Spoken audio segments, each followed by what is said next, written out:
di tengah-tengah situasi pandemik hari-hari ini, saudara. Yaitu when faith doesn't make sense. Ketika iman tidak masuk di akal, saudara. Saya percaya bahwa saya yakin sekali bahwa memang faith doesn't make sense, saudara. Tapi saya percaya bahwa setiap Anda dan saya harus tetap memiliki iman di tengah-tengah situasi sesulit apapun, saudara. Sekalipun ketika iman itu tidak make sense dalam kehidupan kita, saudara. Nah, hari ini saya mau mengajak Anda untuk kita belajar sama-sama dari kehidupan para janda, saudara. Nah, saudara, janda ini adalah terkenal sekali. Anda bisa baca dalam 1 Raja-Raja pasal yang ke-17 ayat 8 sampai 16. Ada janda Sarfat yang kita kenal, saudara. Namanya adalah janda yang Sarfat, di mana dia bertemu dengan Elia. Lalu kalau Anda perhatikan lagi ada satu yang namanya raja di dalam 2 Raja-Raja pasal 4 ayat 1 sampai 7. Anda akan menemukan the story daripada seorang janda dan Elisa, saudara. Nah, saudara, ada hal yang menarik yang saya mau sampaikan kepada Anda semua yang menjadi sebuah kebenaran dari 2 ayat ini atau 2 perikop ini, saudara. Yang pertama, kita baca dua-dua ini adalah bicara mengenai sama-sama janda, saudara. Sama-sama susah, sama-sama memiliki masalah ekonomi, saudara. Dan sama-sama hampir tidak punya apa-apa lagi, kecuali harta terakhir, saudara. Mereka yang satu-satunya, yang satu memiliki cuma 1 genggam tepung, lalu habis itu dia berkata, aku akan buat roti, makan bersama keluargaku, lalu aku mati, nggak ada lagi.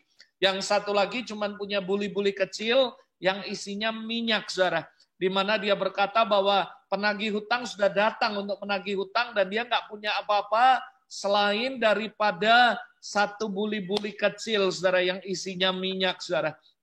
Dan yang menarik lagi buat saya, ini sebuah kebenaran dari 2 perikop ini, adalah yang satu dilayani oleh Elia dan yang satu dilayani oleh Elisa, saudara. Mungkin saudara berkata, apa yang menjadi istimewanya dilayani Elia dan dilayani Elisa, saudara? Saudara tahu bahwa Elia dan Elisa adalah satu antara bapak rohani dan anak rohani, saudara. Dan ini berbicara mengenai dari generasi kepada generasi, saudara. Zaman Elia, ternyata Nabi ini menjumpai seorang janda yang nggak punya apa-apa, saudara.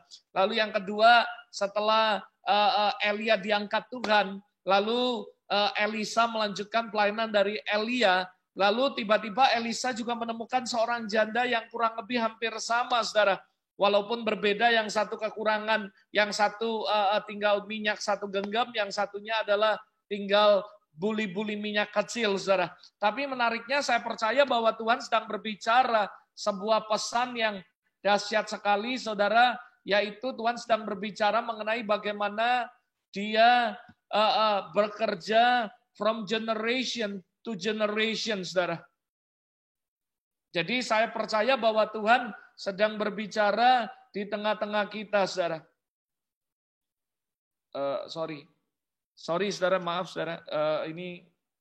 Sorry, saya ada sedikit gangguan.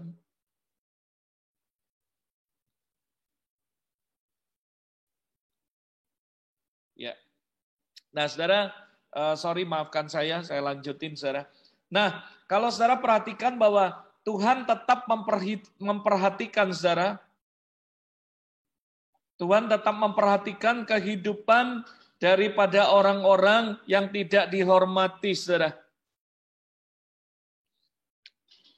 Bahkan dari generasi ke generasi Tuhan memperhatikan mereka semua, saudara. Jadi ini yang saya mau mengajak Anda, ada sebuah kebenaran yang kita nggak bisa pungkiri, bahwa Tuhan bekerja from generation to generation, dari satu generasi kepada generasi yang lain, saudara. Dan saya mengajak Anda malam hari ini untuk mengetahui bahwa ada sebuah kebenaran yang harus Anda ngerti, bahwa di ada 4 golongan orang yang diperhatikan, saudara.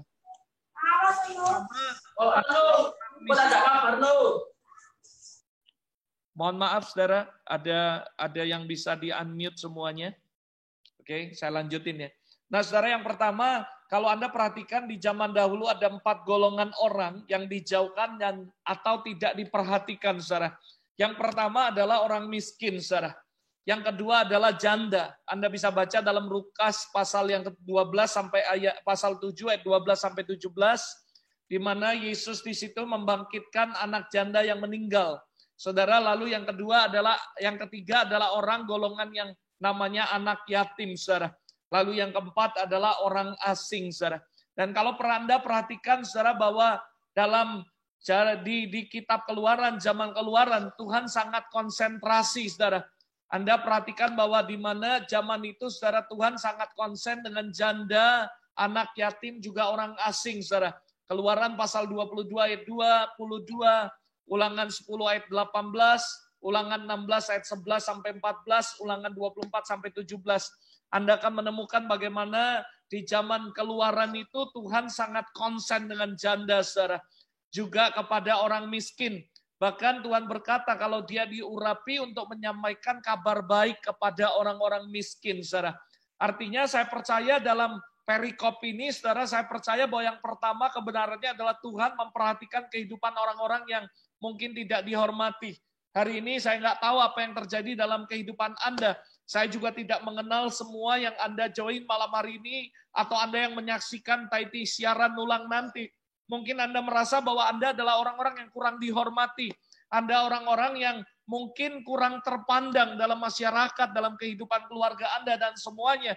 Tapi ada sebuah kebenaran yang saya mau sampaikan bahwa Tuhan tetap memperhatikan kehidupan orang-orang yang tanda kutip tidak dihormati. Dalam zaman dulu 4 golongan ini tidak begitu dihormati. Tapi Tuhan memberikan perhatian kepada janda.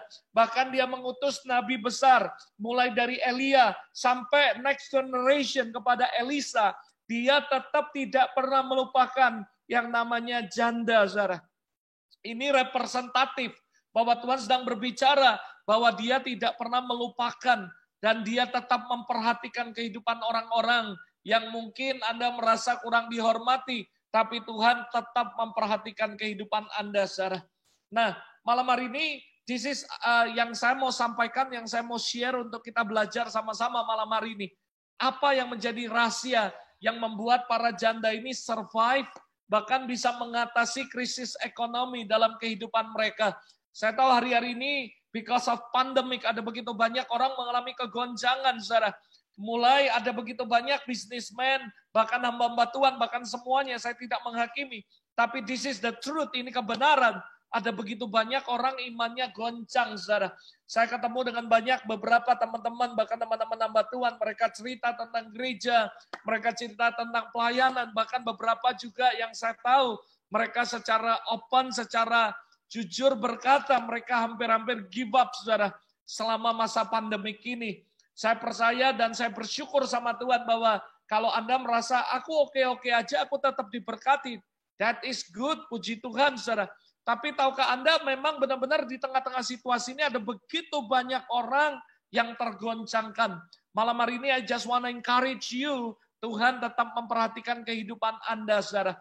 Dan hari ini kita mau belajar malam hari ini, how we can survive di masa situasi ini. Bagaimana kita bukan cuma bisa survive, tapi kita bisa mengalami kemenangan yang dahsyat daripada Tuhan, Saudara.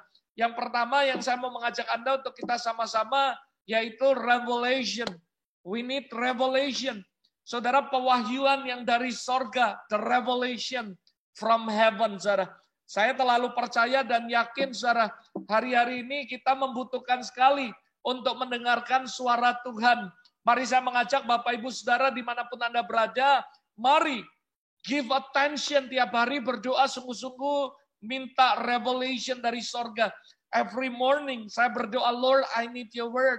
Karena saya tahu dibutuhkan iman. Dan iman timbul dari pendengaran akan revelation from heaven. Saya percaya ketika iman muncul dalam kehidupan Anda, itu yang membuat kita akan survive, Saudara. Kalau Anda perhatikan baik-baik, bagaimana ceritanya kok kedua janda ini bisa survive di masa-masa yang begitu sulit. Bahkan mereka mengalami jalan buntu bahwa itu adalah harta terakhir mereka, apa yang mereka punya terakhir. Dan mereka nggak ngerti bagaimana bisa survive di masa-masa sulit itu. Tapi saudara, satu suara daripada Roh Kudus. Itu sebabnya saya katakan one revelation from heaven can change our life forever, saudara. Itu sebabnya we need revelation in this situation. Kita bukan membutuhkan kritik dan sebagainya. Saya waktu dulu beberapa waktu lalu berbicara di depan hamba-hamba Tuhan. Dan saya berkata, mari para hamba Tuhan, dalam masa-masa pandemik ini, kita bukan menjadi orang-orang yang suka mengkoreksi satu sama lain.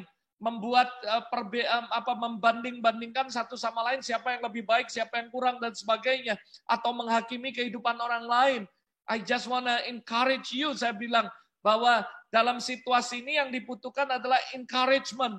Encouragement sangat dibutuhkan, bukan correction, saudara, tapi encouragement. Dan saya mau katakan satu hal yang membuat kita benar-benar di-encourage, yaitu ketika kita mendengarkan suara daripada Roh Kudus, saudara. Dan saya percaya in this situation, every single person, we need the voice of the Holy Spirit, saudara. Kita membutuhkan revelation dari sorga. Karena itulah yang akan membuat kita bisa survive di masa-masa yang sulit ini, saudara. Kedua janda ini kalau Anda hadapi, Anda perhatikan, mereka sudah menghadapi jalan buntu. Nggak tahu lagi harus ngapain. Hari ini Anda yang mendengarkan malam hari ini, baik melalui Zoom, Facebook, atau YouTube, atau apapun, saudara.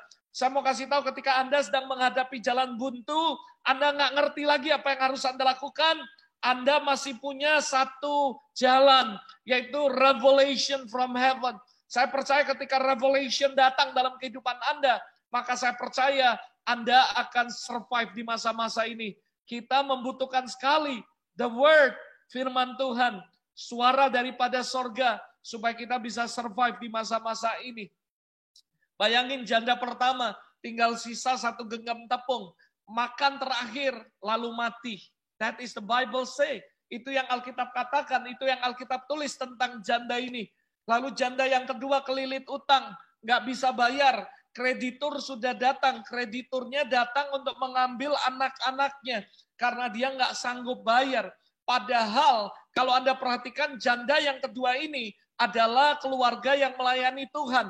Itu sebabnya dia berkata kepada Elisa bahwa suamiku hamba Allah melayani Tuhan, saudara. Can you imagine orang yang melayani Tuhan, orang yang setia, lalu tiba-tiba meninggal dan istrinya kelilit utang, nggak bisa bayar, lalu kreditur mau datang mengambil anak mereka. Tetapi saudara, listen, ketika suara dari sorga, mereka menangkap itu.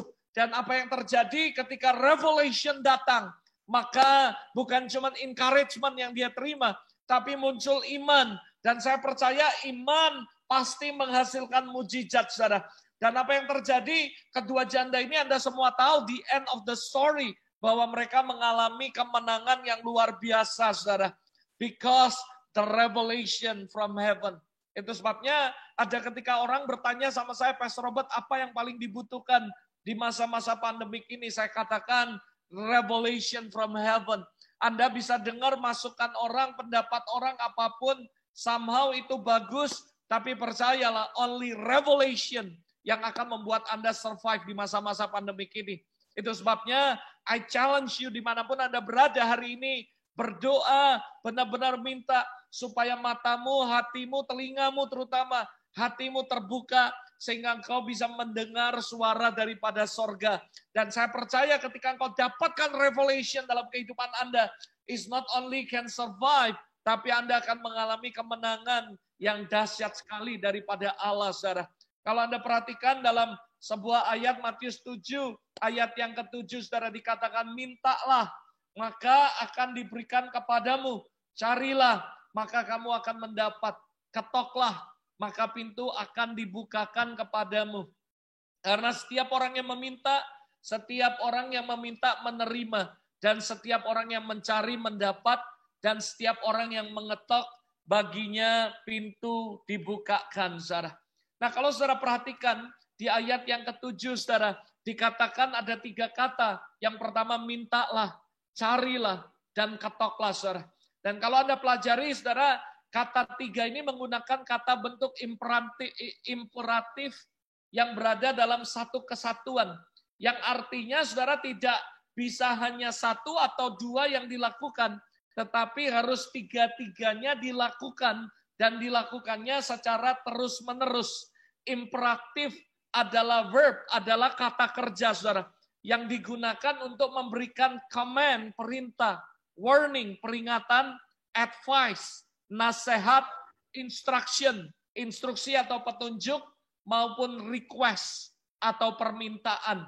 Dan kalau saudara pelajari dari kata bentuk imperatif ini, ada di dalam satu kesatuan, yang artinya perintah yang Tuhan Yesus berikan tidak hanya meminta, lantas si peminta pasif menunggu kiriman datang, saudara, atau mencari tanpa memberitahu apa kebutuhan kita kepada Bapa, atau mengetuk saja dalam artian menagih-nagih permintaan tanpa melakukan suatu aksi, yaitu mencari. Jadi saudara dengar baik-baik, kata ini saudara menarik, karena 3 aksi ini harus dilakukan terus-menerus oleh para pendoa, oleh kita semua, saudara.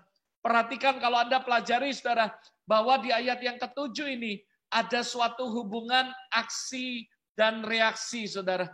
Kalau Anda perhatikan ini, Anda akan menemukan ada sebuah hubungan aksi dan reaksi, saudara. Yang pertama, ketika kita minta, maka akan diberikan. Ketika kita mencari, maka kalian akan menemukan. Dan ketika kita mengetok, maka akan dibukakan, saudara. Selanjutnya di ayat 8, Tuhan Yesus kembali mengulang dengan pengajarannya dengan gaya kalimat yang berbeda. Kalau di ayat 7 merupakan sebuah perintah, maka di ayat 8 Yesus mengencourage kita, mendorong kita untuk bertekun di dalam doa. Kalau Anda perhatikan ayat 7, ayat 8 ini menarik sekali ketika saya mengulik, memperhatikan, mempelajari, meneliti firman ini. Saya menemukan banyak hal yang dahsyat sekali, saudara. Dan itu sebabnya saya mengajak Anda untuk kita belajar sama-sama, saudara. Dalam bahasa Yunani, kata kerja ini, saudara, ditulis dalam bentuk present active participle. Saudara, itu menjadi aiton, saudara. Ini adalah menunjukkan, saudara, bahwa tindakan yang dilakukan terus-menerus, saudara.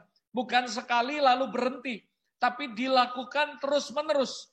Yaitu meminta dan meminta, memohon dan terus memohon. Dalam artian berdoa tidak putus-putus, saudara. Senantiasa dalam doa. Demikianlah juga 2 tindakan yang lain yang juga wajib terus dilakukan. Yaitu apa, saudara? Berdoa, mencari, meminta, dan terus saudara dilakukan secara tanpa putus-putus, saudara. Kalau di ayat 7 ketika kata kerja ini ditulis dalam bentuk imperatif. Di dalam ayat 8 ketiga kata kerja ini ditulis dalam bentuk present active participle. Saudara, kalau Anda perhatikan itu bahasanya ada aiton, zeton, dan kouronti. Yaitu artinya yang pertama aiton adalah terus-menerus meminta, terus-menerus mencari, dan terus-menerus mengetuk, saudara. Hal ini berarti bahwa kita harus terus meminta, terus mencari, terus mengetok, saudara. Dan saya percaya kalau Anda lakukan ini, saudara, terus meminta, mengandung arti bahwa selalu dalam kesadaran akan kebutuhan dan kepercayaan bahwa Allah akan mendengarkan doa kita. Terus mencari artinya menunjukkan sebuah tindakan permohonan yang sungguh-sungguh disertai dengan ketaatan pada kehendak Allah. Terus mengetok artinya menunjukkan adanya sebuah ketekunan yang terus-menerus dalam menghampiri Allah. Sekalipun ia tidak menjawab dengan segera, tapi terus-menerus, saudara. Sekali lagi khusus mengenai kata mencari, saudara, atau zeteo, saudara, juga mengandung sebuah perintah, sebuah anjuran untuk melakukan sesuatu, bukan pasif menunggu. Manusia harus melakukan usaha, bahwa dengan mencari kita akan mendapat apa yang kita inginkan. Karena jika kita hanya meminta saja tanpa mencari, itu akan menjadi sia-sia, saudara. Saya menemukan ada banyak sekali orang berkata, Pastor Robert, saya mau dengar suara Tuhan, gimana caranya? Saya kepingin dapat revelation, gimana caranya? Saya katakan, saudara, itu tidak sekedar meminta, tapi Anda mencari dengan tekun. Artinya begitu mencari, mungkin Anda nggak dapat, tapi terus-menerus lakukan, saudara. Lakukan terus-menerus, karena kata ini bukan cuma untuk anjuran melakukan sesuatu, lalu pasif menunggu, saudara, tapi aktif, saudara. Hanya artian berarti kita terus mencari, dan saya percaya Alkitab yang mengatakan Kalau Anda meminta, Anda akan menerima. Anda mencari, Anda akan mendapat. Anda mengetuk, maka pintu akan dibukakan. Saya percaya saudara, Tuhan pasti akan berbicara kepada kita. Especially dalam masa-masa sulit, masa-masa pandemik seperti ini. Saya yakin dan percaya bahwa Tuhan pasti berbicara dalam kehidupan Anda dan saya. Saya yakin dan percaya bahwa Tuhan pasti akan memberikan firman-Nya dalam kehidupan Anda. Karena memang kita rindu dan kita mau, maka Dia akan berbicara, saudara. Nah, kalau saudara perhatikan, saudara, dalam Lukas 18 ayat 1, Anda semua tahu tentang sebuah perumpamaan, bagaimana ada seorang hakim yang tidak takut akan Allah, tidak menghormati siapapun. Lalu ada seorang janda yang selalu datang, saudara. Dan kalau Anda baca ayat ini, Lukas pasal 18, Anda akan menemukan beberapa hal yang saya garis bawahi. Poinnya yang pertama adalah berdoa dengan tidak jemu-jemu, saudara. Ini adalah juga tentang seorang janda lagi, menarik, saudara. Artinya, mungkin ada berkata, Tuhan kalau orang yang terhormat, orang hamba Tuhan melayani, semuanya Tuhan akan jawab doa mereka. Tapi ayat ini jelas mengajarkan kita bahwa Tuhan memperhatikan kehidupan seorang janda. Tuhan memperhatikan kehidupan orang-orang yang tidak dihormati. Saya nggak cuma bicara mengenai janda. Janda hanya simbol bahwa ini adalah golongan orang-orang yang kurang dihormati. Tapi Tuhan mendengar doa mereka, saudara. Itu sebabnya dari Lukas pasal 18 kita bisa menemukan belajar sebuah hal. Bahwa kalau kita berdoa, berdoalah dengan tidak jemu-jemu. Terus menerus. Seperti Matius 7 ayat 7.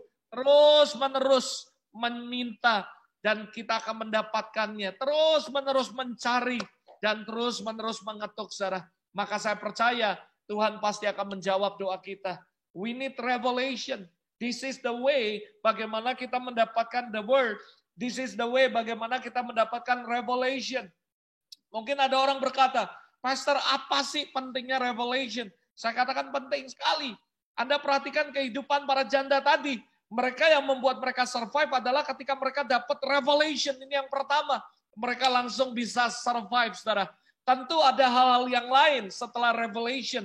Tapi yang penting sekali, yang pertama, dan menjadi sebuah foundation dasar, sehingga mereka bisa berpijak, dan mereka bisa survive di masa sulit, di mana mereka tidak ada lagi jalan, mereka habis itu mati, nggak punya apa-apa. Dan revelation mengubah segalanya. Itu sebabnya saya katakan sekali lagi, one word from heaven can change our life forever, saudara. Akan mengubah kehidupanmu selama-lamanya, saudara. Hal yang kedua yang saya mau mengajak Anda belajar, apa yang membuat para janda ini dari orang-orang yang udah mengalami jalan buntu, nggak mengalami apa-apa, dan nggak tahu lagi apa yang harus mereka lakukan. Mereka udah hampir give up karena mereka habis itu mati, saudara.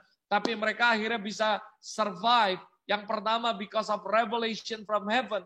Yang kedua yang perlu kita perhatikan adalah bagaimana kita merespon dengan benar setiap the word, firman daripada Tuhan, saudara. Kalau Anda perhatikan ini penting sekali, saudara. Kita perhatikan revelation yang mereka dapat itu doesn't make sense, saudara. Gak masuk akal, saudara. Sekali lagi saya katakan, seringkali Tuhan memberikan firman, the word yang gak masuk akal. Ada orang berkata sama saya, Pastor Robert, kenapa ya? Aku lebih senang terima masukan daripada orang dunia karena make sense. Masuk akal bisa dikerjakan. Lalu ketika saya mendapatkan firman, saya mendapatkan revelation, semuanya nggak make sense, saudara. Dan saya mau kasih tahu buat saudara, memang seringkali Tuhan berbicara dan ketika dia ngomong nggak make sense, tapi Anda harus merespon dengan benar, saudara. Perhatikan kehidupan para janda ini, saudara. Kalau Anda perhatikan revelation yang mereka dapat, nggak make sense, saudara. Contoh yang pertama, janda Sarfat cuman memiliki segenggam tepung. Malah disuruh kasih ke Elia dulu makan. Secara manusia janda ini bisa bilang bahwa Elia egois. Cuman tinggal sedikit, masa mau makan. Harusnya ketika saya konseling kepada hamba Tuhan ini bukan minta saya melakukan persembahan kepada Tuhan. Tapi dia yang ngasih saya, memberkati saya. Wong saya tinggal satu genggam tepung. Saya buat roti, untuk anak-anak saya dan lalu kami makan, lalu habis itu kami mati. Tapi firman Tuhan berkata kepada Elia jelas sekali, buatkan dulu untukku, saudara. Saudara, kalau kita perhatikan, this is not make sense. Jelas sekali, makanya saya katakan, when faith doesn't make sense, Anda harus merespon dengan baik, saudara. Tetapi ini kalau memang benar-benar firman Tuhan, saudara. Perhatikan baik-baik, saya kasih note, saya kasih garis besarnya, saudara, bahwa kalau memang firman Tuhan, sekalipun doesn't make sense, saudara, responi dengan benar, saudara. Tapi saya juga berdoa supaya Anda juga berhikmat. Bukan berarti kita percaya, tapi saudara telan bulat-bulat apa yang orang ngomong tentang kita. Mungkin ada orang datang, Tuhan bicara seperti ini, dan semuanya. Buat saya secara pribadi, saya menghormati setiap perkataan Tuhan. Tapi maksud saya hari ini adalah Anda juga harus mendengar sendiri. Terutama ada begitu banyak anak muda ngomong, Pastor, orang ini ngomong bahwa saya adalah jodohnya dia, jodohnya dari Tuhan. Saya berkata kalau masalah itu gampang, you juga ngomong sama dia, terima kasih. Kalau ada cowok datangi kamu dan berkata bahwa kamu adalah jodohku, kamu istriku, calon istriku, ngomong terima kasih, aku terima, tapi izinkan aku mengkonfirmasi kepada Tuhan. Dan kalau Tuhan ngomong iya, baru kamu respon. Kalau Tuhan bilang enggak, itu bukan nubuat, tapi lu buat, saudara. Ada begitu banyak, saya tidak menghakimi. Kita nggak boleh lu buat, tapi memang benar-benar kalau ini firman Tuhan, sekalipun doesn't make sense, saya percaya akan membuat kita bisa survive, saudara. Bayangi kalau saya perhatikan, wow ini amazing.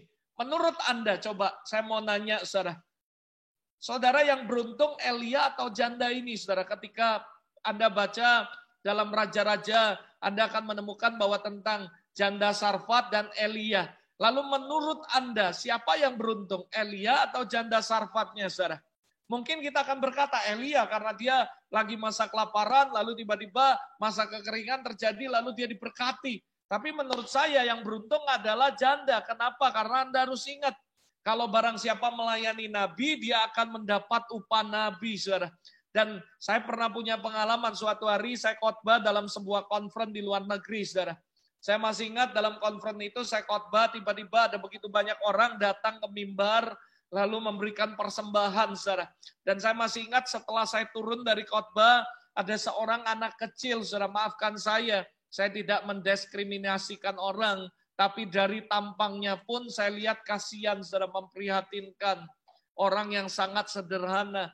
Lalu dia datang, dia berkata, Pastor, I'm so blessed by your preaching this morning. Lalu intinya adalah dia memberikan persembahan. Waktu itu saya lihat itu dolarnya kecil, lalu saya berkata, Tuhan saya mana mungkin tega mengambil uang seorang anak kecil yang datang mau memberkati saya. Dan saya juga percaya bahwa anak ini tulus, nggak ada embel-embel apapun, saudara. Lalu saya berpikir bahwa saya akan ambil uangnya dia karena itu nggak di amplop, langsung dikasih gitu. Lalu saya akan ganti 10 kali lipat, saudara. Itu dalam pemikiran saya. Dan saya berkata, saya terima, lalu saya balas berkati, saya ganti 10 kali lipat dari apa yang dia kasih. Karena uangnya itu kecil sekali. Tapi saya tahu hatinya tulus. Itu yang saya mau lakukan. Lalu ketika saya baru mau ngambil dompet dan buka dompet, mau ngasih dia, tiba-tiba ada firman yang keluar jelas sekali. Dan Roh Kudus berkata, kamu itu sombong. Saya kaget, saudara. Tuhan, saya mau berbuat baik, memberkati. Tuhan bilang gini, kamu percaya, lalu saya teringat tentang janda Sarfat.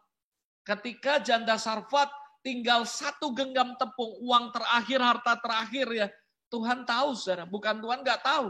Tapi Tuhan justru pakai itu adalah the best investment. Uang yang terakhir dipakai dengan sangat benar. Dan itu akan menghasilkan, saudara. Dan saya percaya that is the best investment yang Tuhan sedang tawarkan kepada janda ini, saudara.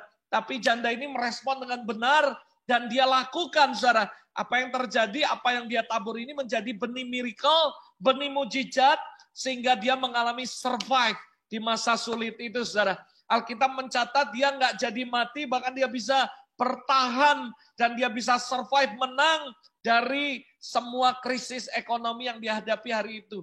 Hari itu saya bertobat dan saya berkata, dengar ya, aku bisa berkati anak ini, nggak perlu melalui kamu. Justru aku suruh dia menggerakkan hatinya untuk memberkati kamu, supaya dia diberkati. Lalu saudara saya ambil dan saya nggak jadi saudara ngasih dia 10 kali lipat. Tapi saya doakan dia di hotel, saya doakan supaya Tuhan melakukan apa yang Tuhan firmankan, saudara. Dan saya teringat saudara tentang cerita janda Sarfat ini. Secara manusia kita akan berkata, egois sekali hamba Tuhan ini. Tapi dengarkan kata saya, Tuhan benar-benar berfirman kepada janda ini. Revelation yang kita dapat sekali lagi saudara. Ini pelajaran yang pentingnya saudara. Kita harus merespon dengan baik. Kalau kita yakin itu Tuhan, it doesn't matter saudara, nggak peduli itu, nggak make sense saudara. Kita harus lakukan saudara. Satu lagi janda yang cuma punya sisa minyak. Elisa bertanya, what do you have in your house? Dan janda ini bilang, cuman satu buli-buli kecil berisi minyak, saudara. Lalu apa yang disuruh oleh Elisa? Elisa dapat firman, the word, revelation from heaven. Dan revelation ini nggak make sense, saudara. Disuruh minta bejana kepada yang lain, saudara. Nanti saya akan bicara, saya akan kupas sedikit mengenai bejana ini, saudara.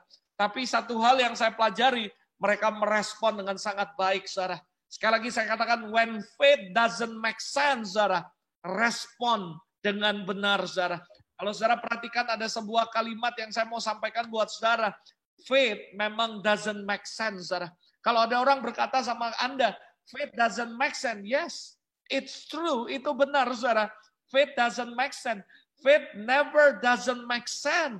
Because faith makes miracle. It's not make sense, saudara. Memang iman tidak masuk akal, saudara. Karena faith doesn't make sense. Memang benar-benar nggak masuk akal. Karena faith makes miracle, saudara. Itu sebabnya responi dengan benar. Ketika Anda benar-benar mengalami sebuah revelation dari Tuhan. Dan Anda berkata ini nggak masuk akal. I just want to encourage you. Faith never makes sense, saudara. Tidak akan pernah masuk akal. Anda percayalah, baca di Alkitab nggak ada iman yang masuk di akal. Semuanya doesn't make sense. Karena memang faith tidak pernah make sense. Faith makes miracle, saudara. Kalau saudara percaya, katakan amin sama-sama, saudara. Saudara harus belajar sama-sama bahwa faith never makes sense, saudara. Saya percaya semua benih yang ditabur pasti akan punya potensi untuk menghasilkan tuaian, saudara. Bahkan percayalah, kalau Anda dapat berkat, saudara, percayalah, Anda harus ngerti prinsipnya. Salah satunya adalah prinsip roti dan benih, saudara. Roti untuk kita makan, benih untuk kita tabur. Kita nggak pernah bisa, saudara, ambil yang namanya benih, saudara. Kita rugi, saudara. Kenapa? Karena Tuhan kasih benih untuk kita nabur, untuk Tuhan provide kehidupan kita di masa yang akan datang, saudara. Faith doesn't make sense. It's not just preaching, saudara. But this is real. Saya mengalami secara nyata. Masa pandemik ini Tuhan, semua saya percaya hamba-hamba Tuhan nggak bisa keluar kemana-mana, nggak bisa khotbah kemana-mana, apalagi 3 bulan pertama, saudara. Lalu habis itu nggak pernah keluar kemana-mana. Saya punya banyak jadwal pelayanan khotbah, banyak sekali, baik di luar negeri maupun di dalam negeri, luar kota, semuanya. Because of pandemic, semuanya stop. Dan saya tahu bukan cuma saya, tapi semua hamba Tuhan rata-rata mereka walaupun mungkin ada yang pakai Zoom, ada yang pakai YouTube dan semuanya, tapi mayoritas semuanya stop. Dan tahu saudara apa yang terjadi ketika faith doesn't make sense datang dalam kehidupan kami? Saya masih ingat kurang lebih sekian bulan yang lalu, lama sekali. Lalu Tuhan berbicara jelas sekali di masa-masa pandemik ini, nak, berbagi. Saya berkata sama Tuhan, saya bersyukur bahwa apa yang Tuhan ngomong, revelation doesn't make sense, tapi makes miracle. Saya masih ingat waktu itu kita banyak sekali, sekalipun masa pandemik yang pertama, yang kita lakukan adalah dalam area gereja kita sendiri. Lalu saya berkata kepada pemimpin gereja kami, oke, let's we do it. Tuhan suruh kita berbagi. Saya tahu masa ini adalah masa sulit di mana-mana, tapi this is the time untuk gereja berbagi. Lalu singkat cerita kami lakukan di komplek gereja ini, ada security 60, ada tukang kebersihan, ada tukang keamanan, semua yang notabene bukan pekerja kami, bukan orang yang bekerja di gereja, tapi mereka juga berjasa karena kami ada tinggal di sebuah komplek di mana ada banyak sekali security, kebersihan, tukang parkir, keamanan dan macam-macam, saudara. Lalu kami mulai melakukan bergerak, saudara, kami mulai berbagi, saudara. Dan mereka kaget, mereka syok, saudara. Dan kami melakukan terus sampai beberapa bulan kemudian Roh Kudus berbicara jelas sekali, nak, berbagi kepada setiap hamba-hamba Tuhan. Karena begitu banyak hamba Tuhan, they need encouragement. Saya mulai menghubungi beberapa hamba Tuhan, saya tanya, apa kabar, gimana gereja? I'm very shocked ketika mereka jelaskan semuanya. Mereka berkata, Pastor Robert, saya nggak tahu 2 minggu lagi habis ini makan apa. Ada kenapa? Karena jemaat yang kami layani cuma 50-an orang. Lalu mereka rata-rata buruh lepas. Lalu setelah ini mereka tidak ada kerjaan lagi semuanya. Jemaatnya mereka di PHK semua. Dan mereka nggak bisa ngasih perpuluhan, nggak bisa mengasih persembahan, dan kebaktian juga nggak ada. Lalu beberapa lagi istrinya meninggal. Lalu ninggali 2 anak, dia harus jaga anak-anaknya sambil melayani Tuhan. Anak-anaknya masih kecil. Saya telepon lagi beberapa orang, mereka ngalamin gini banyak sekali. Dan saya masih ingat saya mulai dengan keluarga saya sendiri. Dan saya berkata sama mama, istri saya, anak saya, let's we do it. Karena Tuhan berfirman, berbagi kepada hamba-hamba Tuhan. Lalu saya mulai canangkan bahwa I want to bless all the pastor. Saya mulai lakukan dari luar kota, dari mana-mana, bahkan sampai ke luar negeri. Ada teman-teman hamba Tuhan dari luar negeri. Mereka juga mengalami begitu berat sekali masa pandemik ini. Dan kita lakukan by faith, saudara. Dan saya percaya, saya berkata, Tuhan, faith doesn't make sense. Kami juga punya banyak kebutuhan. Baik itu di gereja dan semuanya. Apalagi tempat kami cukup besar, operationnya gede, saudara. Dan macam-macam, saudara. Jadi akhirnya singkat cerita kami lakukan by faith. It doesn't walaupun nggak make sense. Tapi when faith doesn't make sense, kami merespon dengan baik. Sampai hari ini saya bersyukur, saudara. Tuhan memberkati dengan cara yang dahsyat sekali. Kami bisa memberkati ribuan hamba Tuhan, saudara. Sampai dengan hari ini. Bahkan, saudara, bulan depan adalah Natal, saudara. Saya ditaruh hati sama mama saya, istri saya, kami cerita bahwa ayo kita berkati hamba-hamba Tuhan. Supaya mereka bisa merayakan Natal bersama keluarga. Dan sampai hari ini saya bersyukur Tuhan memberkati luar biasa. Bahkan teman-teman yang mau nyumbang kami ngomong stop, cukup semuanya. Karena semuanya sudah tersedia, saudara. Kenapa? Karena saya percaya when faith doesn't make sense. Ketika Anda merespon dengan baik, saudara, Tuhan akan memberkati. I have so many testimony yang saya mau sampaikan di tengah-tengah COVID ini. Bahkan jemaat-jemaat ketika kami ajarkan tentang when faith doesn't make sense, respon dengan benar. Bahkan ada salah satu jemaat, dia adalah punya restoran franchise yang besar internasional. Dan dia berkata, Pastor Robert, selama kami buka 5 tahun, belum pernah omset seperti di masa pandemik ini. Bahkan mereka masuk kayak kompetisi perusahaan se-Indonesia. Mereka masuk juara 11 besar, belasan. Biasanya nggak pernah masuk, 20 pun nggak pernah. Dan mereka berkata, ini masa-masa yang ajaib, mujizat. Saya berkata, when faith doesn't make sense, respond it right. Responi dengan benar. Karena saya percaya Tuhan akan buat mujizat, saudara. Karena sekali lagi saya katakan, saudara, faith doesn't make sense. Faith makes miracle, saudara. Dan ada begitu banyak lagi, bukan cuma mengenai ekonomi, saudara. Karena buat saya, ekonomi, sekali lagi ya, saya bukan meremehkan, saudara. Tapi saudara, di masa pandemik ini yang kita butuhkan bukan tentang berkat. Karena Matius berkata, kalau kamu masih berdoa minta apa yang kamu makan, apa yang kamu pakai, kamu tuh nggak kenal dengan Tuhanmu. Karena carilah dahulu kerajaan Allah kebenarannya. Cari revelation dari Tuhan. Ketika kamu terima revelation itu, saya percaya. Saya nggak pernah, saya ngomong cuma satu, Tuhan, kalau saya bangun tidur tidak batuk, tidak pilek, tidak demam, kami bisa bernapas, that is amazing grace, itu anugerah yang terbesar buat kami. Dan benar saudara, dari bulan Januari sampai hari ini, kami keluarga nggak pernah sakit, nggak pernah pilek, even pilek pun nggak pernah, saudara. Karena saya tahu itu semua karena Tuhan, saudara. Jadi saya percaya bahwa sebenarnya kita nggak perlu, saudara, sampai, aduh Tuhan makan apa, mau ngapain, saudara. Karena kita nggak kenal. Asal kamu hidup benar aja. Cari kebenarannya. Dan cari kerajaannya. Got the revelation from the Lord. Saya percayalah. Makanya saya nggak mau bahas terlalu banyak tentang berkat. Karena buat saya dengar baik-baik. Di masa-masa ini ya, kita jangan terlalu banyak ngomong berkat. Tapi ayo cari kebenaran Allah. Cari kerajaannya. Semua itu ditambahkan, saudara.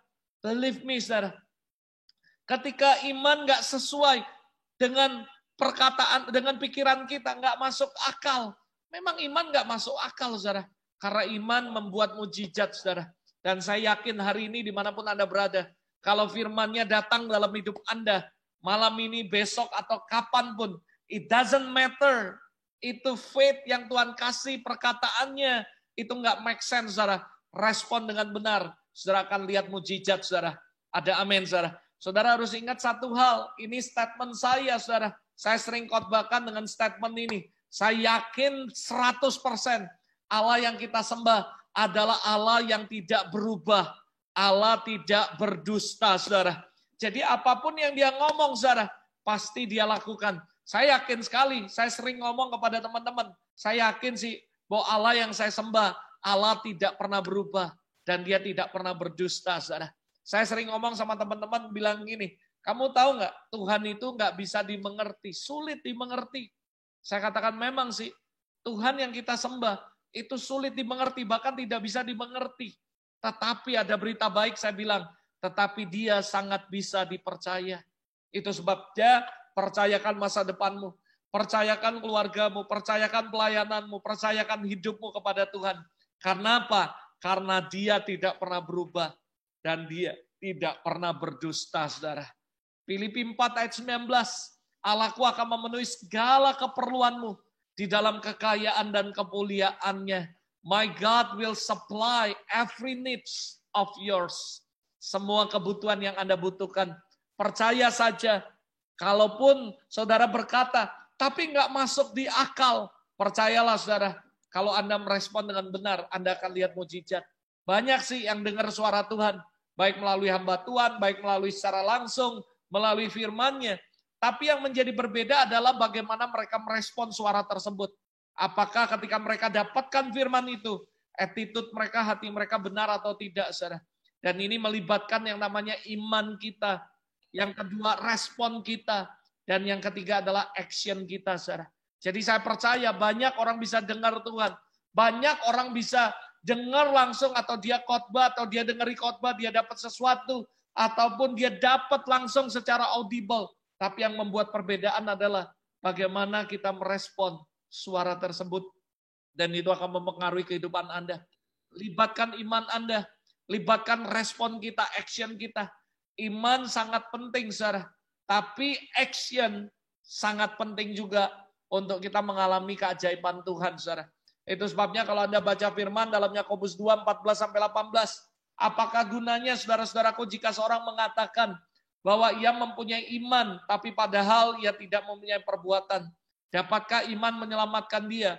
Jika seorang saudara-saudari tidak mempunyai pakaian, kekurangan makan sehari-hari, dan seorang dari antara kamu berkata, selamat jalan, kenakanlah kain kafan, makanlah sampai kenyang, tapi ia tidak memberikan kepadanya apa yang perlu bagi tubuhnya. Apakah gunanya itu? Saya berdoa supaya Anda dan saya bisa mengerti. Demikian juga halnya dengan iman. Dikatakan jika iman itu tidak disertai perbuatan, maka iman itu pada hakikatnya adalah mati. Saudara, tetapi mungkin ada orang berkata, padamu ada iman, padaku ada perbuatan. Aku menjawab, tunjukkan kepadaku imanmu tanpa perbuatan, dan aku akan menunjukkan kepadamu imanku dari perbuatan-perbuatanku. Saudara, kita nggak bisa cuma dengar suara Tuhan. Ada iman, ada firman, ada revelation. Tapi kita tidak merespon dengan baik. Sekali lagi saya katakan, faith, iman tanpa action, cuman sekedar word, tapi nggak ada kuasa, saudara. Tapi saya percaya ketika revelation ditambah dengan respon yang baik dan action yang benar, saudara, maka saya percaya akan menghasilkan mujizat, saudara. Ada beberapa statement yang Anda boleh catat, saudara. Yang pertama adalah thinking does not equal to loving. Cuman berpikir doang nggak sama dengan mencintai, saudara. Ada begitu banyak orang berpikir, oh iya ya kasihan ya. Ada begitu banyak orang masa pandemi gini, ngalamin gini, tapi tidak pernah melakukannya. Berpikir saja nggak cukup, saudara. Kita harus menambahkan action, saudara. Talking, ngomong doang, saudara, nggak sama dengan giving, saudara. Ada begitu banyak orang ngomong, tapi percayalah nggak sama. Talking does not equal to giving, saudara. Berbeda sekali, saudara. Makanya kita harus menambahkan action dalam setiap perkataan firman. ID need to put into action. Jadi saudara, ID atau ide atau revelation terutama itu perlu ditaruh, dilakukan dan harus sama-sama melakukannya dengan action yang benar, saudara. ID alone does not solve anything. Kalau saudara cuma ide doang, cuma perkataan doang, tidak bisa solve anything, solve the problem dan sebagainya, saudara. Kita perlu yang namanya action, saudara. Ini hal yang kedua yang penting, saudara. Jadi revelation, lalu yang kedua respond it right, responi dengan benar. Dan yang ketiga, lalu terakhir, saudara, ini poin yang terakhir, adalah right motivation. Miliki motivasi yang benar, saudara. Ini penting sekali. Saudara, saya percaya kedua janda ini tulus merespon apa yang menjadi suara sorga. Tanpa ngerti skenario bahwa nanti ketika dia kasih makan Elia, lalu tiba-tiba tepungnya jadi banyak dan sebagainya. Orang-orang ini nggak pernah menyadari bahwa ketika dia mencari buli-buli, meminta kepada tetangganya, lalu tiba-tiba Elia akan melakukan, Elisa akan membuat mujizat ini dan sebagainya. Mereka adalah orang-orang yang dengan tulus hanya merespon dengan sikap hati yang benar, attitude yang benar terhadap revelation from heaven. Saudara, ada begitu banyak orang menjadikan Tuhan tanda kutip, saudara, kayak apa aja, saudara, saya kasih persembahan nanti dibalikin 30, 60, 100 kali lipat. Maafkan saya.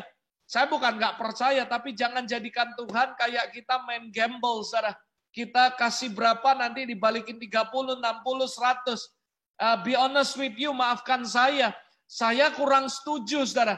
Karena saya percaya ketika Anda melakukan revelation yang Tuhan kasih, Anda harus lakukan dengan right motivation.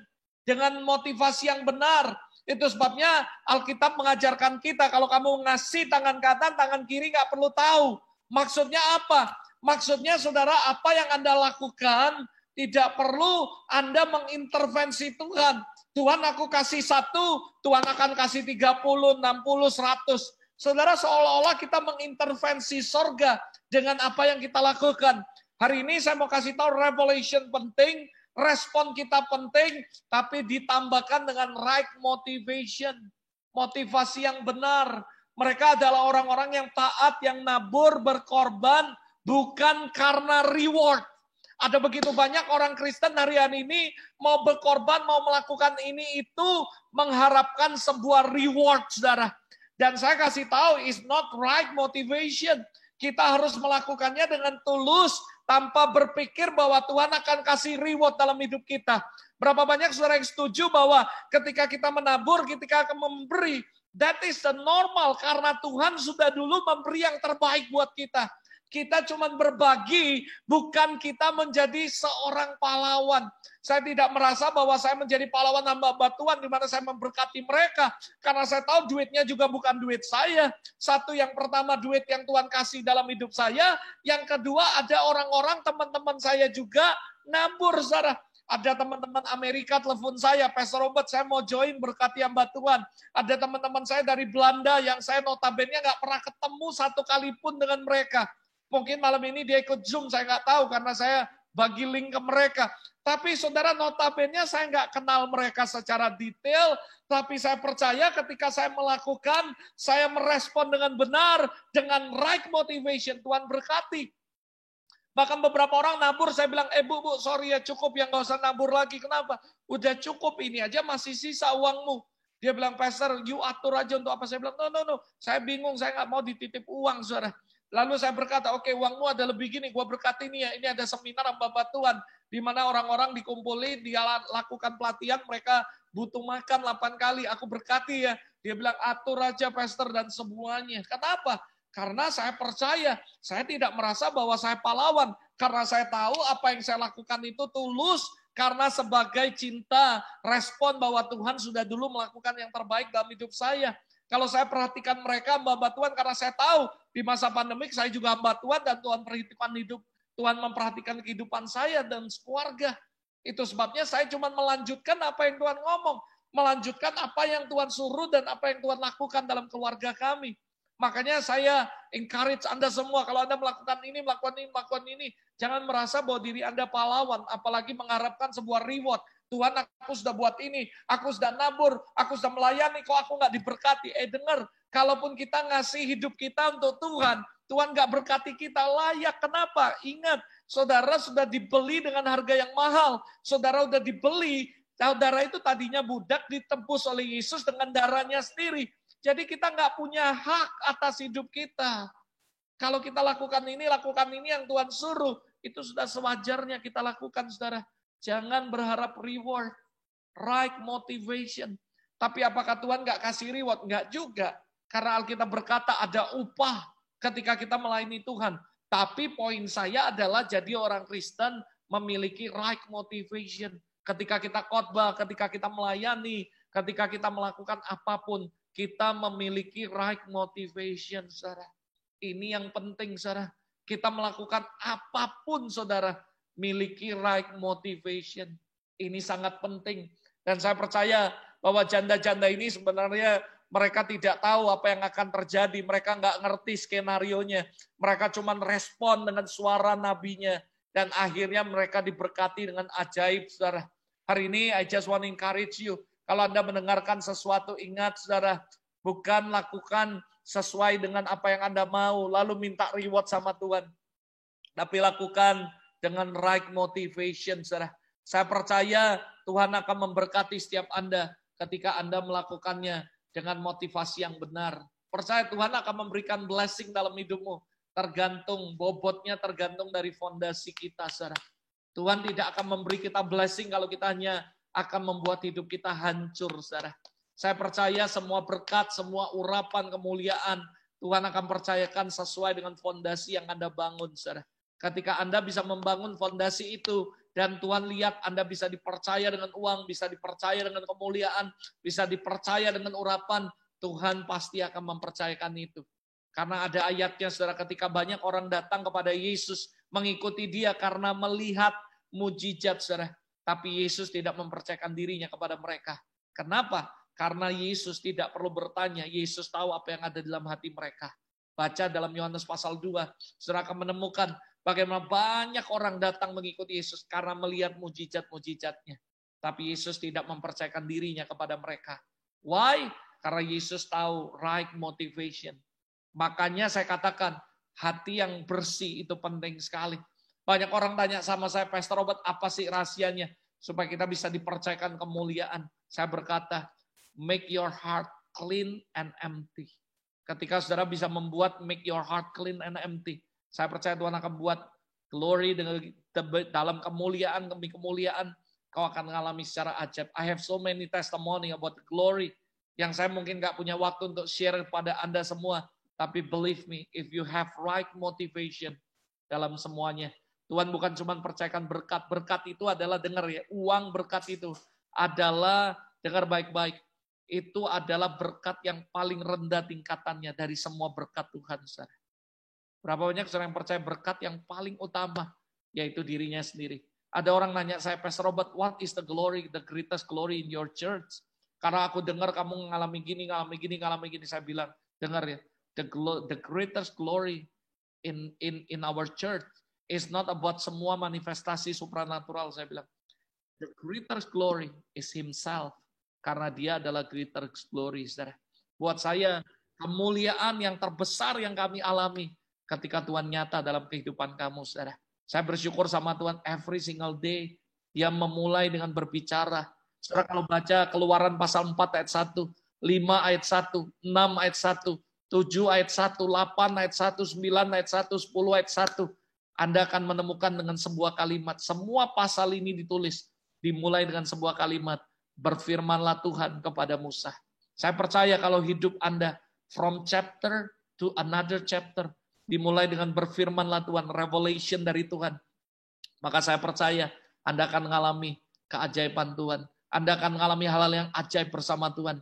Biar hari ini mari buka hati, mulai every single day in your life. Start with the revelation from heaven. Lalu habis itu responi dengan benar, saudara. Responi dengan benar dan miliki hati motivasi yang benar, saudara. Dan saudara lakukan itu, saya percaya you are not only can survive in this situation, saudara. Gak peduli situasi apalagi yang akan terjadi ke depan. Ada nubuatan dari hamba-hamba Tuhan dikatakan setelah pandemik ini akan ada pandemik yang lain yang lebih dahsyat lagi dan bla bla bla, whatever apapun itu. Selama Anda memulai hari-harimu dengan revelation from heaven, lalu Anda merespon itu dengan benar dan dengan miliki hati yang benar, yang suci, yang bersih, yang murni. Saya percaya nggak peduli ke depan ada tantangan apapun, kamu pasti akan bisa survive. Dan saya nggak peduli dengan tantangan apapun yang Anda akan hadapi. Saya percaya kita semua pasti akan menang, saudara.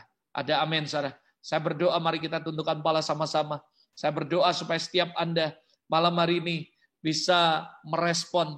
Dan yuk sama-sama tundukkan kepala. Kalau nggak keberatan, saudara bisa angkat tanganmu. From this place, dari tempat ini, saya mau berdoa untuk Anda. Saya mau berdoa supaya Roh Kudus berbicara. Karena saya percaya dia pasti akan berbicara dalam kehidupan Anda semua. Mari angkat tangan, saya nggak bisa melihat satu-satu, tapi saya akan slide-nya, saya akan halaman berikutnya, saya akan berdoa. Saya akan tumpang tangan melalui layar ini karena saya percaya Roh Kudus akan berbicara dalam kehidupan Anda. Bapak, aku berdoa hari ini Tuhan, di dalam nama Tuhan Yesus, hamba-Mu sudah selesai bicara. Tapi aku berdoa, mari Roh Kudus hari ini datangi setiap umat-Mu, dimanapun mereka berada, di rumah-rumah, bahkan mereka nanti yang akan menyaksikan siaran ulang pun kami berdoa, sentuh mereka, jamah mereka. Aku berdoa hari ini, revelation from heaven, turun dalam kehidupan mereka. Berbicara, Lord, we need your word. Hari ini aku berdoa Roh Kudus jamah mereka. Dimanapun mereka berada, sentuh mereka. Aku berdoa untuk setiap orang-orang yang ada di Zoom meeting ini Tuhan. Mereka yang mengangkat tangan, aku berdoa, jamah dan sentuh mereka. I send every angel, I command every angel right now, move from this place to every house, kepada setiap rumah-rumah. Dimanapun mereka berada, sentuh mereka, bawa mereka, layani mereka. Supaya mereka mengalami Tuhan secara nyata hari ini. Dalam nama Yesus Tuhan, teman-teman keluarga dimanapun mereka berada, sentuh mereka, jamah mereka.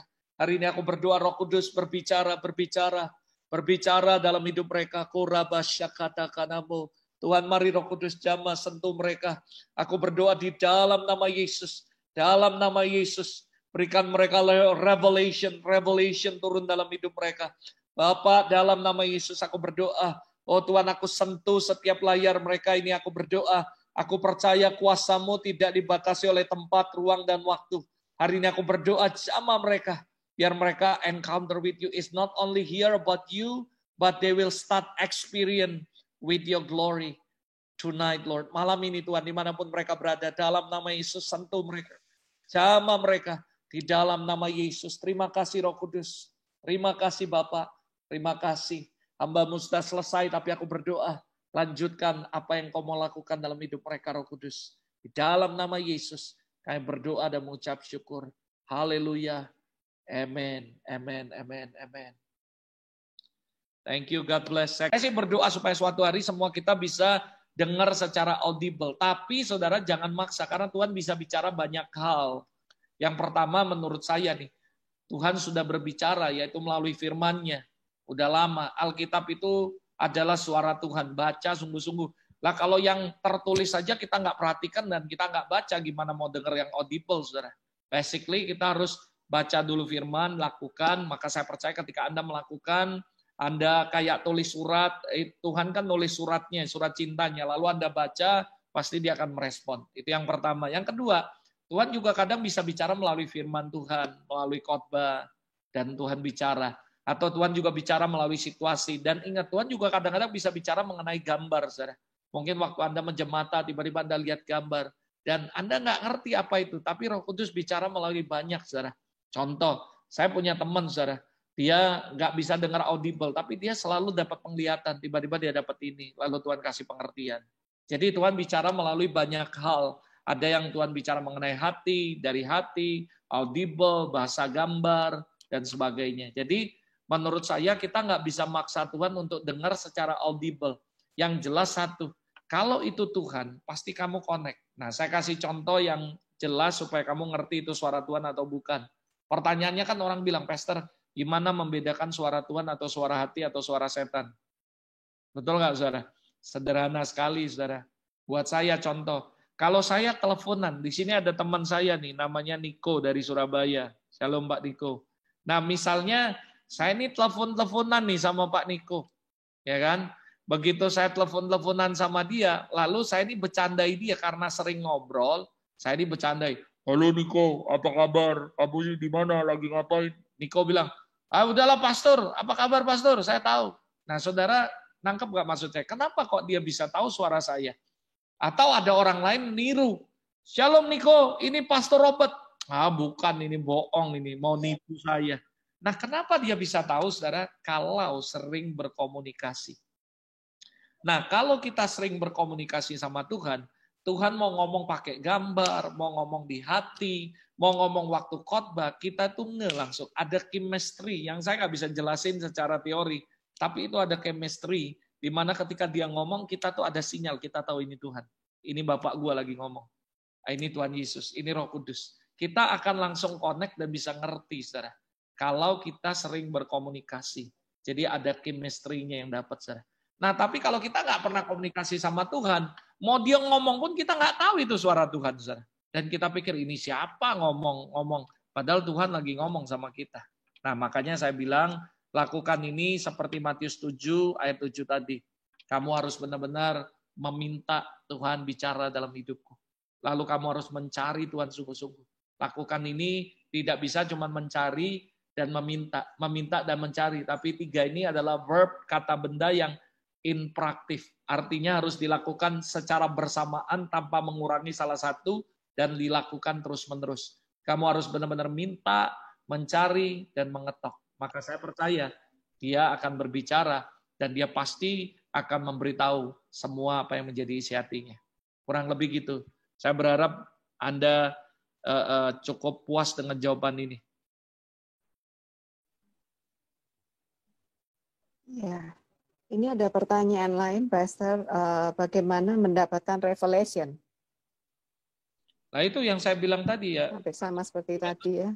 77 kita mencari revelation nggak selalu datang. Nah ini kita ngomong secara ini ya. Berapa banyak saudara yang percaya bahwa Tuhan bisa ngomong anytime, anywhere. Jangan cuma menganggap bahwa revelation itu sesuatu yang rohani, sehingga ketika revelation itu datang, waktu kita berdoa nyembah dalam penyembahan, harus 2 lagu cepat dulu, 4 lagu lambat, lalu haleluya 12 kali, bahasa roh setengah jam, baru revelation datang. Enggak, saudara. Itu agamawi, saudara. Saya dapat banyak sekali inspirasi khotbah waktu saya mandi, saudara. Orang ngomong, wah porno, Pastor Rob. Salah, jangan salah. Contoh, saya kasih tahu saudara. Misalnya kamu di dalam kamar mandi. Lalu dari luar mamamu masak, mamamu manggil, Niko, cepetan ya mandi, mama mau ke toilet misalnya. Saya mau nanya, Niko lagi ngomong sama mamanya lagi ngobrol sama dia orang tuanya. Waktu dia mandi, saya mau nanya, Tuhan nggak kegeeran mau ngintip saudara mandi, saudara? Siapa kita, saudara? Ngerti, saudara? Jadi revelation bukan sesuatu. Kalau Anda menganggap revelation hanya keluar waktu kita bahasa roh 7 kali, nyanyi lagu cepat 2 kali, nyanyi lagu worship sekali, lalu penyembahan dulu muter-muter baru revelation turun, kita terlalu agamawi, saudara. Kita ini bapak sama anak waktu kita lagi tidur guling, dia ngomong sama kita bisa. Ingat loh, Musa ngomong sama kita. Musa ngajarin, Tuhan ngomong sama Musa untuk ngajarin anak-anaknya. Terus memperkatakan Taurat, merenungkannya waktu kamu makan, berdiri, duduk, jalan, keluar rumah, masuk rumah. Revelation datang anytime dalam hidup kita. Cuman satu, yang penting kita connect with God. Contoh, kamu masuk sebuah rumah itu gelap. Kalau rumahnya connect, lampunya connect dengan saklarnya connect dengan listrik, kamu pencet kapanpun hidup, saudara. Saya percaya dalam kehidupan kekristenan, anytime, anywhere, revelation akan datang. Karena revelation bukan sesuatu yang hanya muncul seperti yang saya bilang tadi, cuma di gereja agamawi. No, waktu tidur. Saya seringkali waktu jam 12, jam 2, tiba-tiba bangun, dikasih mimpi, lalu saya catat, lalu saya buat khotbah, saudara. Mungkin orang bilang, wah masa dari mimpi? Baca di Alkitab. Tuhan berbicara melalui banyak cara, salah satunya mimpi, saudara. Lihat Yusuf, dia mimpi, lalu Tuhan kasih tahu dia jangan cerai Maria, ini, lalu dia bangun, dia langsung. Semua perhatikan baik-baik. Jadi revelation bisa anytime, anywhere, saudara. Itu yang harus Anda tahu. Yang penting Anda komunikasi dengan Tuhan. Maka saya percaya bahwa kamu akan dengar Tuhan sih. Kalau kamu yakin itu, itu Tuhan. Aku tahu ini Tuhan, ini Bapakku. Nah, saya ngomong sama anak saya kalau waktu dia tidur, saya panggil anak saya JJJ, tolong J gini, dia tahu saudara, dan dia akan lakukan. Misalnya saya bilang, J, tolong J, Dedet mau belajar, matiin lampu, matiin. Saya mulai hidupi meja belajar saya, punya lampu di meja belajar, dan sebagainya. Atau saya berkata, J, tolong J, ambilin Dedet minum. Dia lagi duduk, lagi nyantai, mungkin lagi main. Jadi saudara, revelation datang anytime, anywhere, saudara. Yang penting ketika saudara connect with God, saudara buka hati, saudara pasti akan menemukan itu dan mendapatkan itu.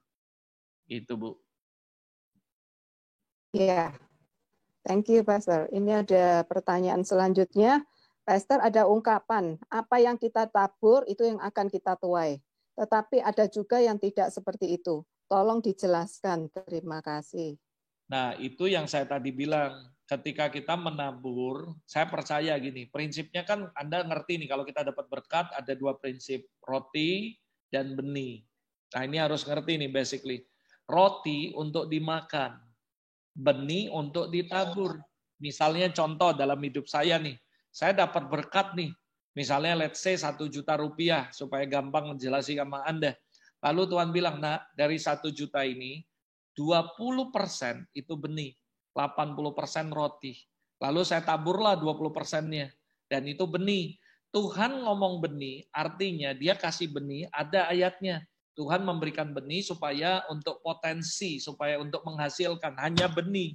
Lalu yang 80% ini saya sok-sokan. Saya bilang, Tuhan, saya kok 20% nggak rohani ya. Niko aja 20%. Itu bukan pendeta misalnya. Saya ini pendeta Tuhan. Wah kasih 50% deh. Gua nabur lagi 30%. Padahal itu roti. Saya mau kasih tahu buat Anda. Sebanyak apapun Anda buang roti, nggak akan menghasilkan. Anda anggap itu benih, tapi Tuhan bilang itu roti.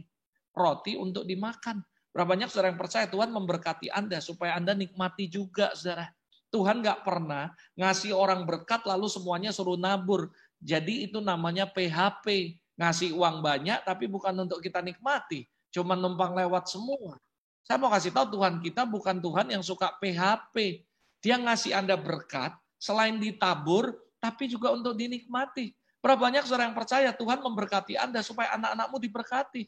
Saya ngomong sama banyak orang, saya nggak mau jadi pendeta ketika anak saya ngomong, Pak, beli sepatu.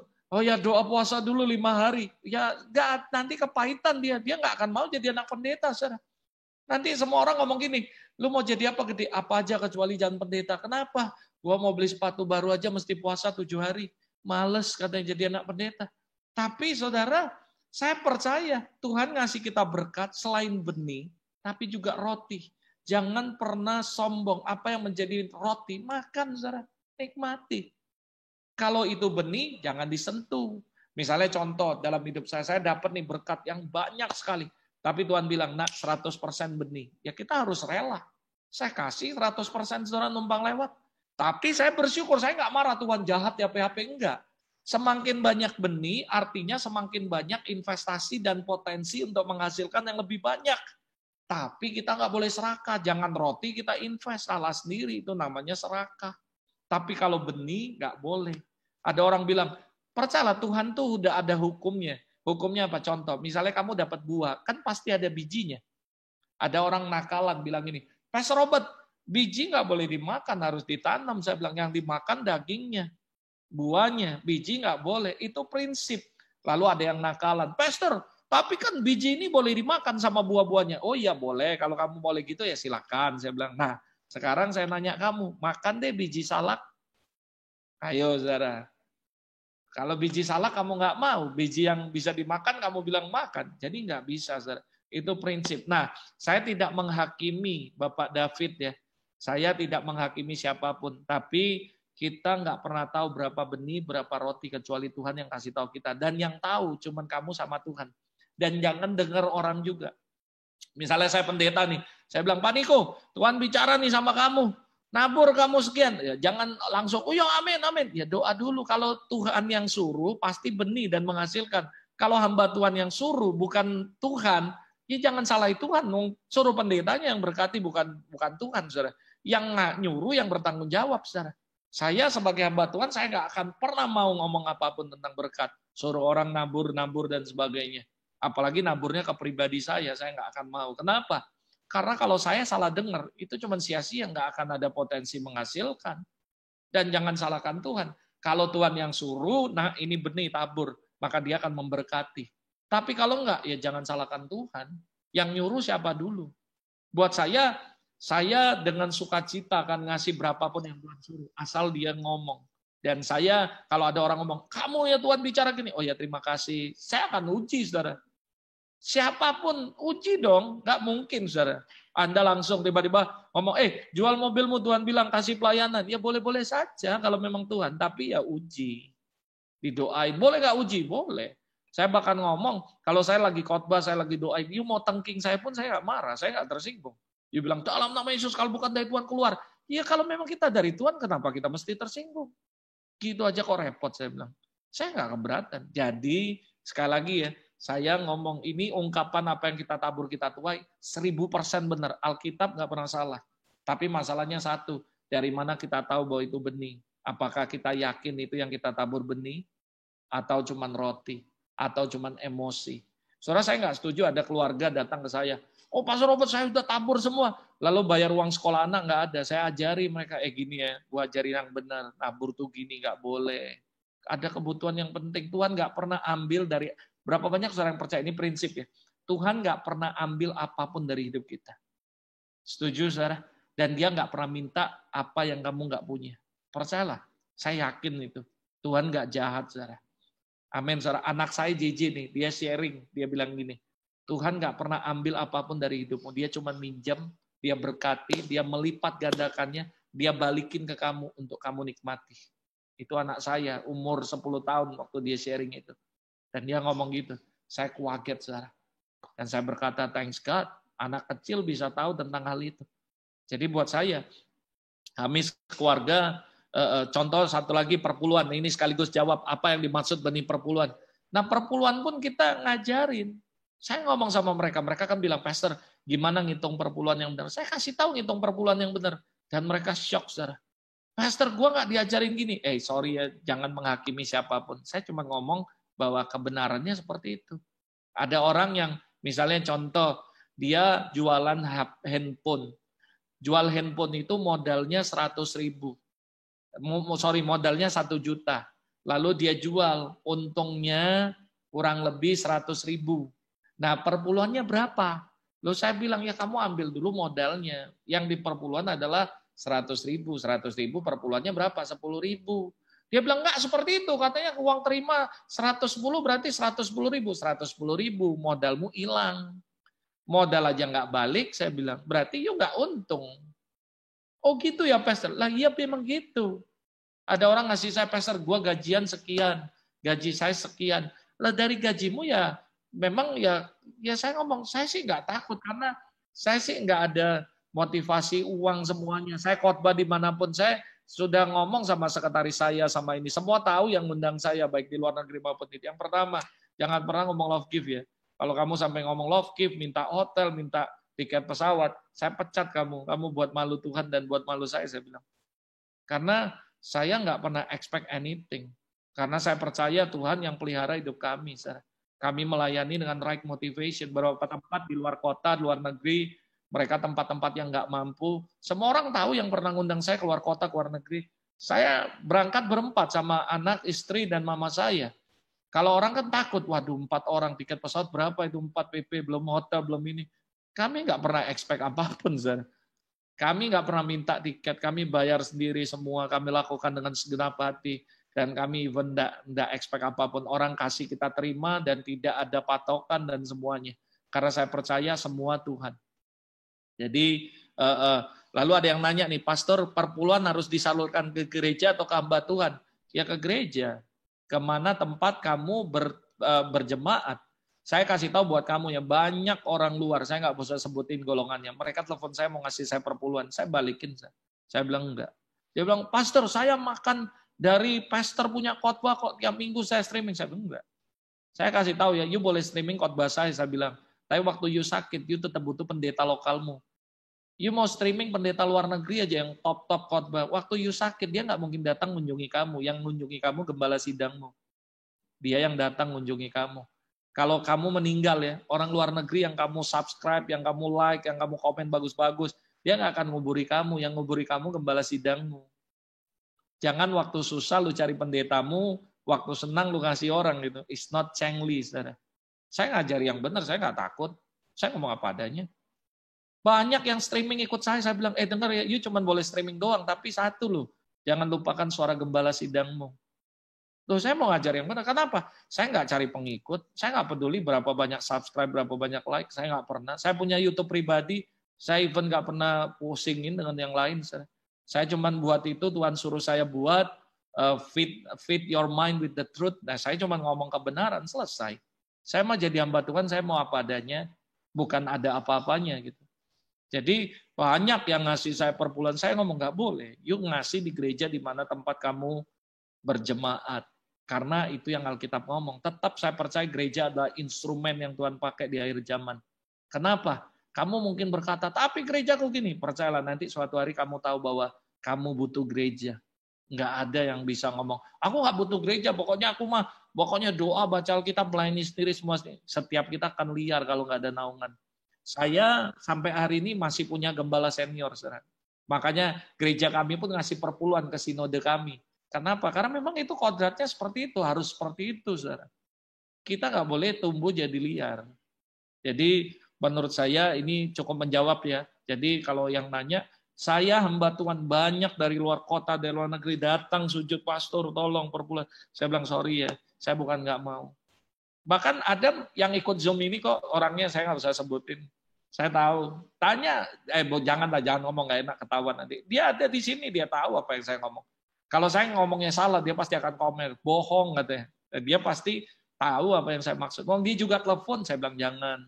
Terima kasih. Kalau you mau ngasih persembahan waktu streaming, silakan. Saya persembahan boleh ke gereja mana. Misalnya kamu dengar khotbah gereja ini, lalu kamu ngomong, wah aku diberkati, kamu ngasih persembahan karena ikut ibadah, boleh. Tapi perpuluhan jangan, baliklah ke tempat di mana kamu ada. Ingat yang saya ngomong tadi, even dari luar negeri ya ikut streaming saya, waktu you sakit saya nggak bisa ke sana terbang. Gembalamu yang akan datangi kamu, gembalamu yang akan doain kamu ke rumah sakit. Jadi jangan sampai yang bagus kamu kasih saya, yang jelek baru kasih pendetamu. Jangan, saudara. Nggak boleh. Ya, jadi sekali lagi ya mohon maaf ya, saya orangnya apa adanya, bukan ada apa-apanya. Jadi saya ngomong apa adanya, saya nggak ada konflik konflik dalam interest saya secara pribadi, takut atau apa. Karena orang-orang yang kenal saya, mereka tahu kita melayani bukan karena uang dan sebagainya. Mereka tahu persis gitu bagaimana pelayanan kami sekeluarga gitu. Ya, itu Bu, silakan kalau ada lagi. Yes. Ini ada pertanyaan yang kelewatan, Pak. Ya. Pastor, apa maksudnya diberi mimpi satu mobil dengan Tuhan Yesus dan di kanan kirinya ada tentara jenderal bintang 3? Terima kasih. Waduh, saya nggak tahu Bu. Ya, yang jelas ya aminkan saja. Pokoknya kalau baik ya aminkan gitu. Ya, jadi saya sih percaya bahwa kalau mimpi itu dari Tuhan pasti baik. Ya pasti yang jelas ada pesan Tuhan. Mungkin ya kamu mau dikasih mobil atau mau apa. Ya pokoknya aminkan sajalah. Pasti kalau dari Tuhan baik.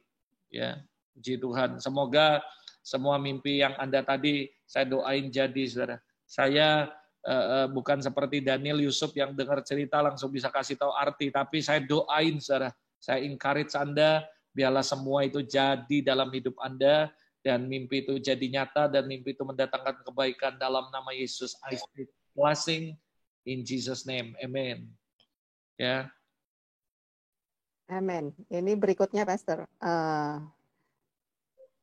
Apa yang dimaksud dengan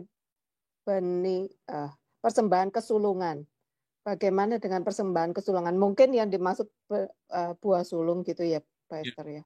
Kalau buah sulung, sebenarnya buah sulung itu artinya kan ketika kita buka usaha, mulai dapat ini yang baru, yang benar-benar baru, bahwa hasilnya dikasih semuanya untuk Tuhan, buah sulung. Nah, tapi buah sulung ini tergantung iman juga. Ada beberapa orang dan ini yang dilakukan. Misalnya contoh, seseorang buka restoran, Lalu buah sulungnya adalah semua penghasilan yang hari pertama. Dia ambil semua, dia total, dia kasih buah sulung. Tapi ini bukan perpuluhan, ini adalah usaha baru, pekerjaan baru. Jadi dia kasih, itu boleh. Ada yang ngomong, wah pastor harus sebulan pertama. Kalau sebulan pertama berat, yuk mesti bayar gaji, mesti bayar listrik, bayar semuanya. Saya ngerti. Jadi saya nggak berani ngasih patokan sesuai imanmu. Tapi minimal ya mungkin kamu ngomong, Tuhan ini usaha baruku, hari pertama buah sulung aku kasih. Nah, bulan depan gimana Pastor? Bulan depan nggak usah, tinggal bayar perpuluhan dari penghasilan itu. Tapi pertama mungkin Anda berkata, misalnya Anda buka PO nih, mau jualan ini, lalu Anda share kemana-mana grup, Tuhan aku janji ini usaha pertamaku yang baru, aku kasih buah sulung ke Tuhan. Ya kalau sebulan ya berat, karena kan modal jalan terus, lalu habis itu belum lagi mesti bayar ini, kebutuhan ini. Kecuali Anda bilang, oh enggak apa-apa. Ya saya nggak berani ngomong, cuman buah sulung adalah ketika Anda memulai sebuah pekerjaan atau dapat sesuatu yang baru, lalu habis itu Anda ngasih semuanya sulung untuk Tuhan. Saudara. Ya, ada beberapa orang yang saya tahu, mereka lakukan ini buah sulung 1 hari pertama. Jadi mereka buka restoran, 1 hari omset itu semuanya mereka hitung, dan mereka persembahkan ke Tuhan sebagai buah sulung. Sekali doang. Lalu sisanya bebas. Sisanya tinggal ya, perpuluhan dan sebagainya. Gitu. Ya kurang lebih kayak gitu, Bu. Karena kalau sebulan kan berat. Misalnya buka restoran nih, restoran baru, buah sulungnya sebulan, ya berat sekali gitu. Ya, tapi kalau Tuhan ngomong mintanya gitu, ya kamu yakin itu Tuhan dia bicara, ya monggo silakan. Saya tidak bisa menghakimi. Ya saya ngomong yang realita kehidupannya seperti itu, saya. Cukup 1 hari kamu kumpulin dan kamu persembahkan ke Tuhan. Ya, jangan kamu bilang ini seminggu hari pertama omset yang paling kecil itu buah sulung. Nah, itu kamu nggak mengakalin Tuhan, ya itu hak kamu sih. Ya, jangan seperti itu juga. Kamu ngomong dulu sama Tuhan. Gitu. Ya. Ya. Ya, Pastor, ini ada selanjutnya ada yang tanya perpuluhan diambil dari gaji kotor atau bersih, Pastor? Ya, ini dong seperti yang saya tadi bilang, kan misalnya kamu kan dapatnya berapa, ya kan? Ya kembali lagi saya nggak berani ngomong. Banyak ada beberapa yang ngomong harus dari kotor, ada yang harus bersih. Tapi sebenarnya tadi kan saya sudah jelasin. Kalau misalnya kamu dagang modalnya 1 juta, lalu habis itu kamu jual 1.100.000. Kalau kamu kasih kotor, borok-borok, kamu nggak dapat apa-apa. Kamu udah kasih 100%, bahkan modalnya kamu berkurang. Kan misalnya 1.100.000 berarti perpuluhannya kan 110 kalau kotor. Kalau bersih kan kamu perpuluhannya cuma 10.000. Kenapa? Karena modalnya diambil untuk beli kulaan lagi, untuk jualan lagi. Kalau saya menerapkan yang bersih, saya ngajari jemaat bersih. Pastor nggak takut dari penghasilan bersih nanti perpuluhannya turun gereja. Loh itu bukan urusan saya, kan urusan Tuhan. Kalau buat saya secara pribadi. Tapi kalau saya mau perpuluhan saya gede di gereja, saya akan ngomong dari kotor semuanya. Ya, tapi kan kalau mereka kulaannya 1 juta, jual 1.100.000 disuruh kotor 1 juta, berarti mereka harus bayar perpuluhan 110 juta, kasihan. Modalnya aja berkurang dan dia nggak dapat apa-apa gitu. Logikanya kan nggak make sense gitu. Kecuali Tuhan yang suruh, ya saya percaya di atas segala-galanya Tuhan bisa intervensi dan buat mujizat. Saya aminkan dan percaya. Makanya saya nggak mau menghakimi. Tapi logikanya ya Tuhan tidak jahat dan tidak memaksa kita untuk mengambil semua yang kita punya. Ya, itu prinsipnya kalau saya sih. Gitu ya. Ya, ini pertanyaan terakhir, Pastor. Ya. Bagaimana mengaktifkan semua sense kita bersamaan, mendengar, melihat, merasakan bersamaan karena supranatural become natural. Nah, yang pertama ya kembali lagi ya kedalaman sih. Saya percaya waktu kamu cari Tuhan sungguh-sungguh makin dalam, makin ini ya kita akan makin ngerti sih. Contoh konkret dalam keluarga kami adalah mama. Tuhan bicara melalui saya, Tuhan bicara melalui keluarga saya, tapi ada satu dari anggota keluarga kami yang paling peka itu mama. Jadi mama saya bisa langsung ngomong dan dengar. Kadang-kadang kita butuh waktu, tapi dia suddenly. Dan ada banyak dia juga telinga terbuka, mata terbuka. Ini banyak hal. Dan menurut saya itu by proses sih. Gak bisa kerjaan setahun 2 tahun. Mama saya nyari Tuhan udah belasan tahun, udah berapa puluh tahun, udah lama sekali. Dan dia mulai puluhan tahun yang lalu, jam 12 malam dia bangun, lalu nggak tidur lagi sampai pagi, berdoa. Setiap hari Sabtu dulu. Sabtu doang, karena kami Minggu mau ibadah, kami mempersiapkan benar-benar supaya satu aja Tuhan hadir di tengah ibadah. Karena buat kami, ibadah kalau nggak ada Tuhan hadir ya percuma. Kami esensi yang paling penting adalah Tuhan hadir. Jadi kami mempersiapkan sungguh-sungguh. Nah lalu habis itu seminggu sekali, sampai sekian lama, sekian tahun. Pertama kali mama saya juga nggak bisa dengar Tuhan. Dia cuma doa, doanya pun karena dia ngalami problem, dan dia cari Tuhan, dia berseru sama Tuhan. Lalu habis itu Tuhan nemui dia, mulai pelan-pelan, matanya yang terbuka, lalu pelan-pelan telinganya. Jadi intinya sebenarnya saya percaya semua sen akan diaktifkan bersamaan karena penciuman. Jadi seringkali ada beberapa orang, ya, contohnya saya juga memiliki penciuman, terutama saya mau cium yang baik, yang nggak baik saya nggak mau. Dalam artian dalam ibadah seringkali tiba-tiba saya bisa mencium kehadiran Tuhan. Wangi ini semuanya, dan saya tanya mama saya, mama cium sesuatu nggak? Iya katanya. Nah, padahal nggak ada sesuatu waktu kami berlutut di mimbar, tiba-tiba, dan memang benar, saudara. Apalagi ketika saya dengar cium, tiba-tiba saya tahu ada sesuatu, saya ngomong, "Ma, ini minyak." Tiba-tiba saya lihat tangan mama saya semuanya keluar minyak. Jadi ada hal yang itu by proses sih. Jadi menurut saya pokoknya ya cari Tuhan terus, kedalaman, makin dalam, nanti mulai pelan-pelan Tuhan bukai gitu. Jadi selalu mulai dari tangga yang pertama sebelum tangga-tangga selanjutnya akan terbuka. Jadi masuk, nanti terbuka, masuk. Sebenarnya saya sedang mempersiapkan sebuah buku. Nanti kalau misalnya buku ini selesai, Anda bisa itu. Jadi judul bukunya adalah Living in Glory, di mana selama berapa puluh tahun The Journey of Faith dalam kehidupan keluarga kami, saya lagi tuangkan dalam buku ini. Mulai dari Tuhan ajari membelah lautan, masuk laut, ini masuk ke dalaman, ini apa semua macam-macam. Cuman memang buku ini kalau orang yang nggak hati-hati dengar, lihat, baca, dibilang kita buat-buat aneh. Tapi buat saya, this is the journey of life dalam kehidupan kami, bagaimana kami ketemu dengan Tuhan, ngalami Tuhan secara nyata gitu. Jadi ini yang lagi kami persiapkan gitu. Jadi proses sih. Nanti pertama ini masuk, ini naik gunung, turun masuk ini, dan memang benar-benar kayak gitu. Jadi kami ngalami benar, dan di atas semuanya satu sih. Kalau saya simpulkan, bayar harganya nggak murah. Gini, cuman satu yang gratis, yaitu keselamatan. Ketika kita percaya Yesus dari perkataan, percaya di hati, kita selamat. Tapi kemuliaan bayar, dan bayarnya mahal. Semakin kamu berani bayar mahal, kamu akan ngilami intensitas kemuliaannya lebih tinggi. Nah ini nggak gratis, mahal harganya. Mahal sekali, sangat mahal. Dan kalau Anda berani bayar, pasti Anda ngalami semuanya. Yang salah satu bayar harga termahal adalah satu, kematian daging.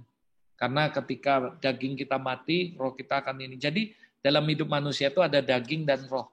Dan orang ngomong sama saya, apakah kita bisa kedagingan? Pasti, karena masih hidup dalam daging. Jadi kita roh dan daging ini nggak bisa hilang.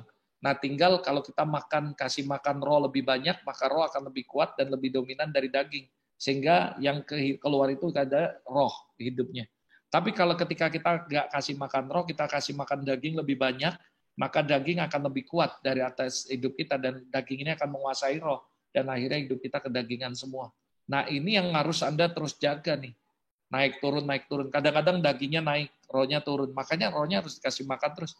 Kalau dagingnya kita nggak kasih makan, rohnya kita kasih makan terus. Nah, sense kita terbuka semua. Nah, ini yang perlu kita jaga. Antara daging sama roh. Nah, kebanyakan kita rohnya kuat hari Minggu doang. Hari Senin dagingnya yang kuat. Selasa dagingnya kuat. Kamis dagingnya yang kuat. Jumat agak turun dikit dagingnya. Sabtu baru naik lagi rohnya. Kenapa? Mau kebaktian, mau hidup kudus lagi gitu.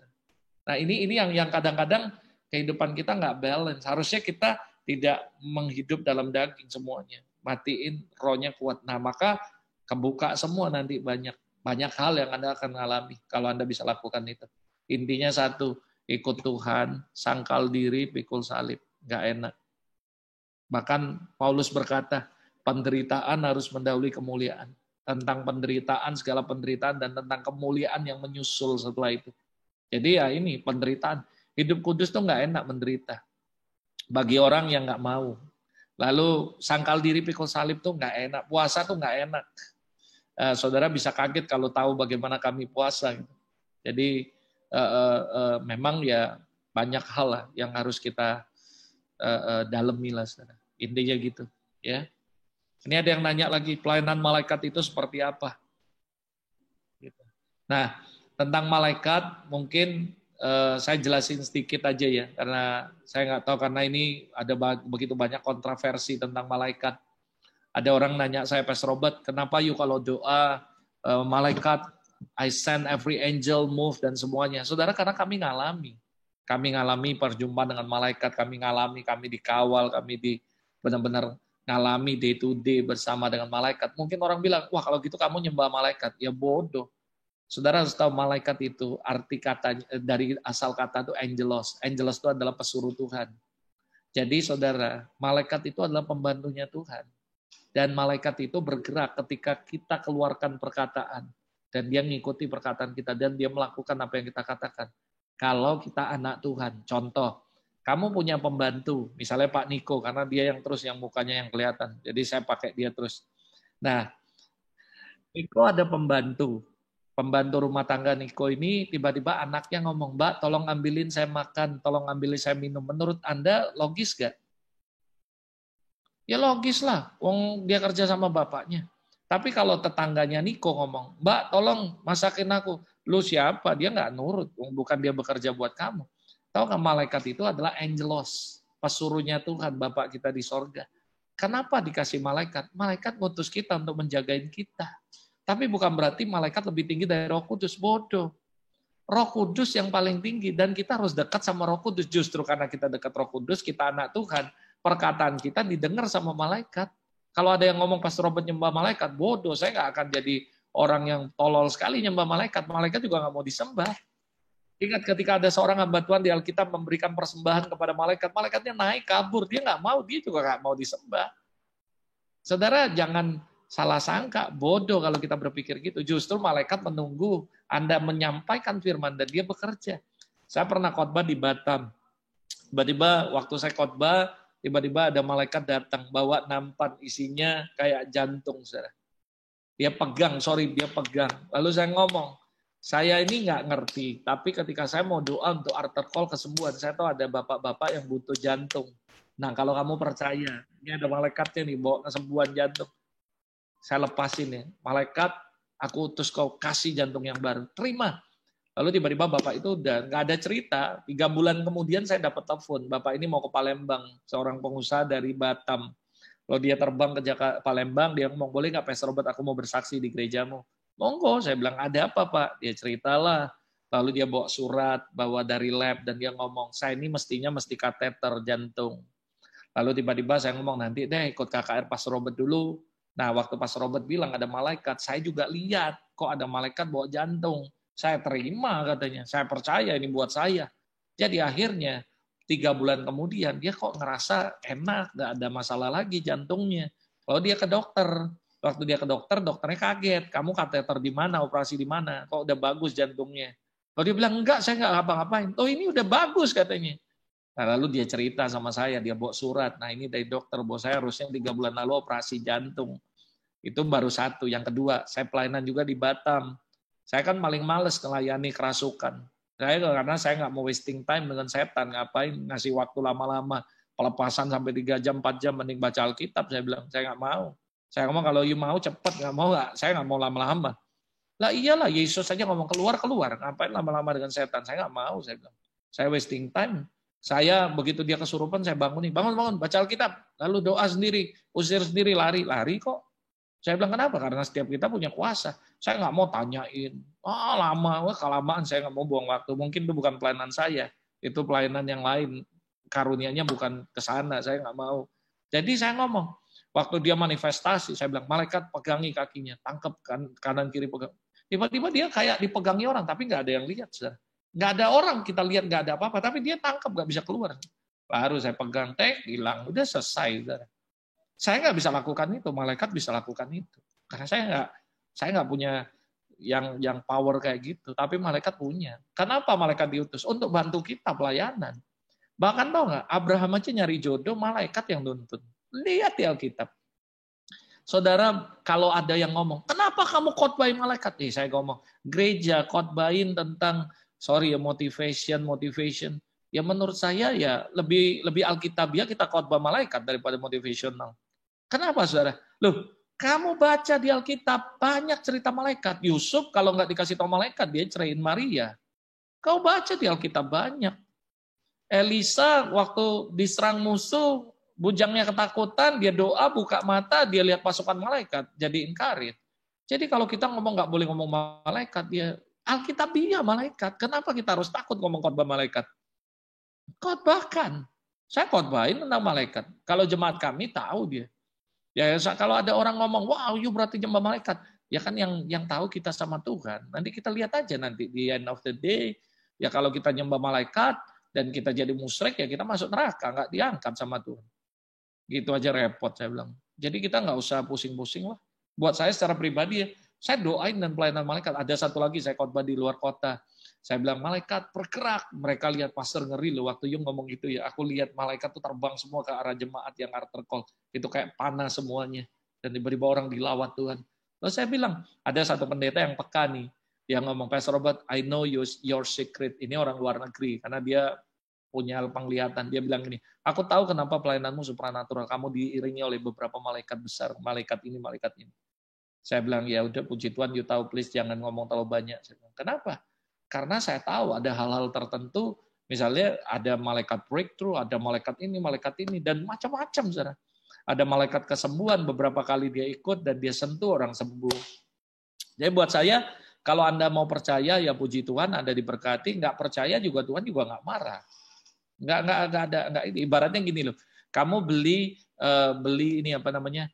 Misalnya kamu beli mobil. Lalu gara-gara kamu beli mobil ini, kamu dapat bonus motor. Lalu kamu bilang, gua nggak mau motornya, ambillah. Ya nggak apa-apa, dealernya juga nggak marah.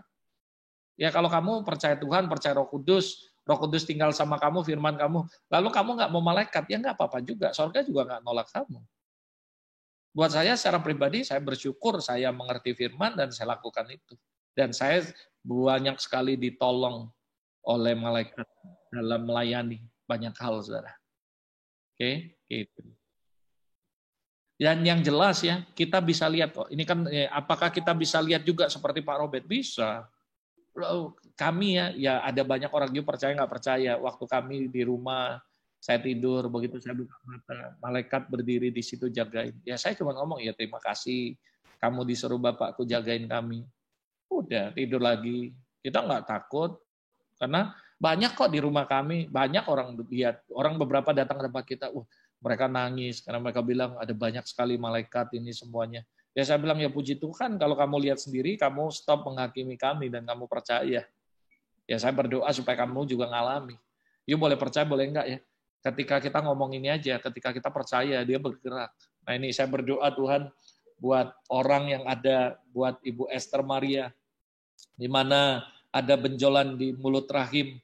Aku berdoa malaikat kesembuhan menyampaikan, membawa kesembuhan yang daripada sorga. Hari ini aku berdoa sekalipun dibatasi hanya dengan Zoom, I command you to move right now ke dalam rumah Ibu Maria dan sentuh dia supaya terjadi kesembuhan. Aku berdoa ini akan menjadi kesaksian bahwa kesembuhan daripada sorga membawa kesembuhan dan nama Tuhan dipermuliakan. Dalam nama Yesus, I speak healing right now in Jesus name. Amen, amen, amen. Amin, amin. Puji Tuhan. Yes.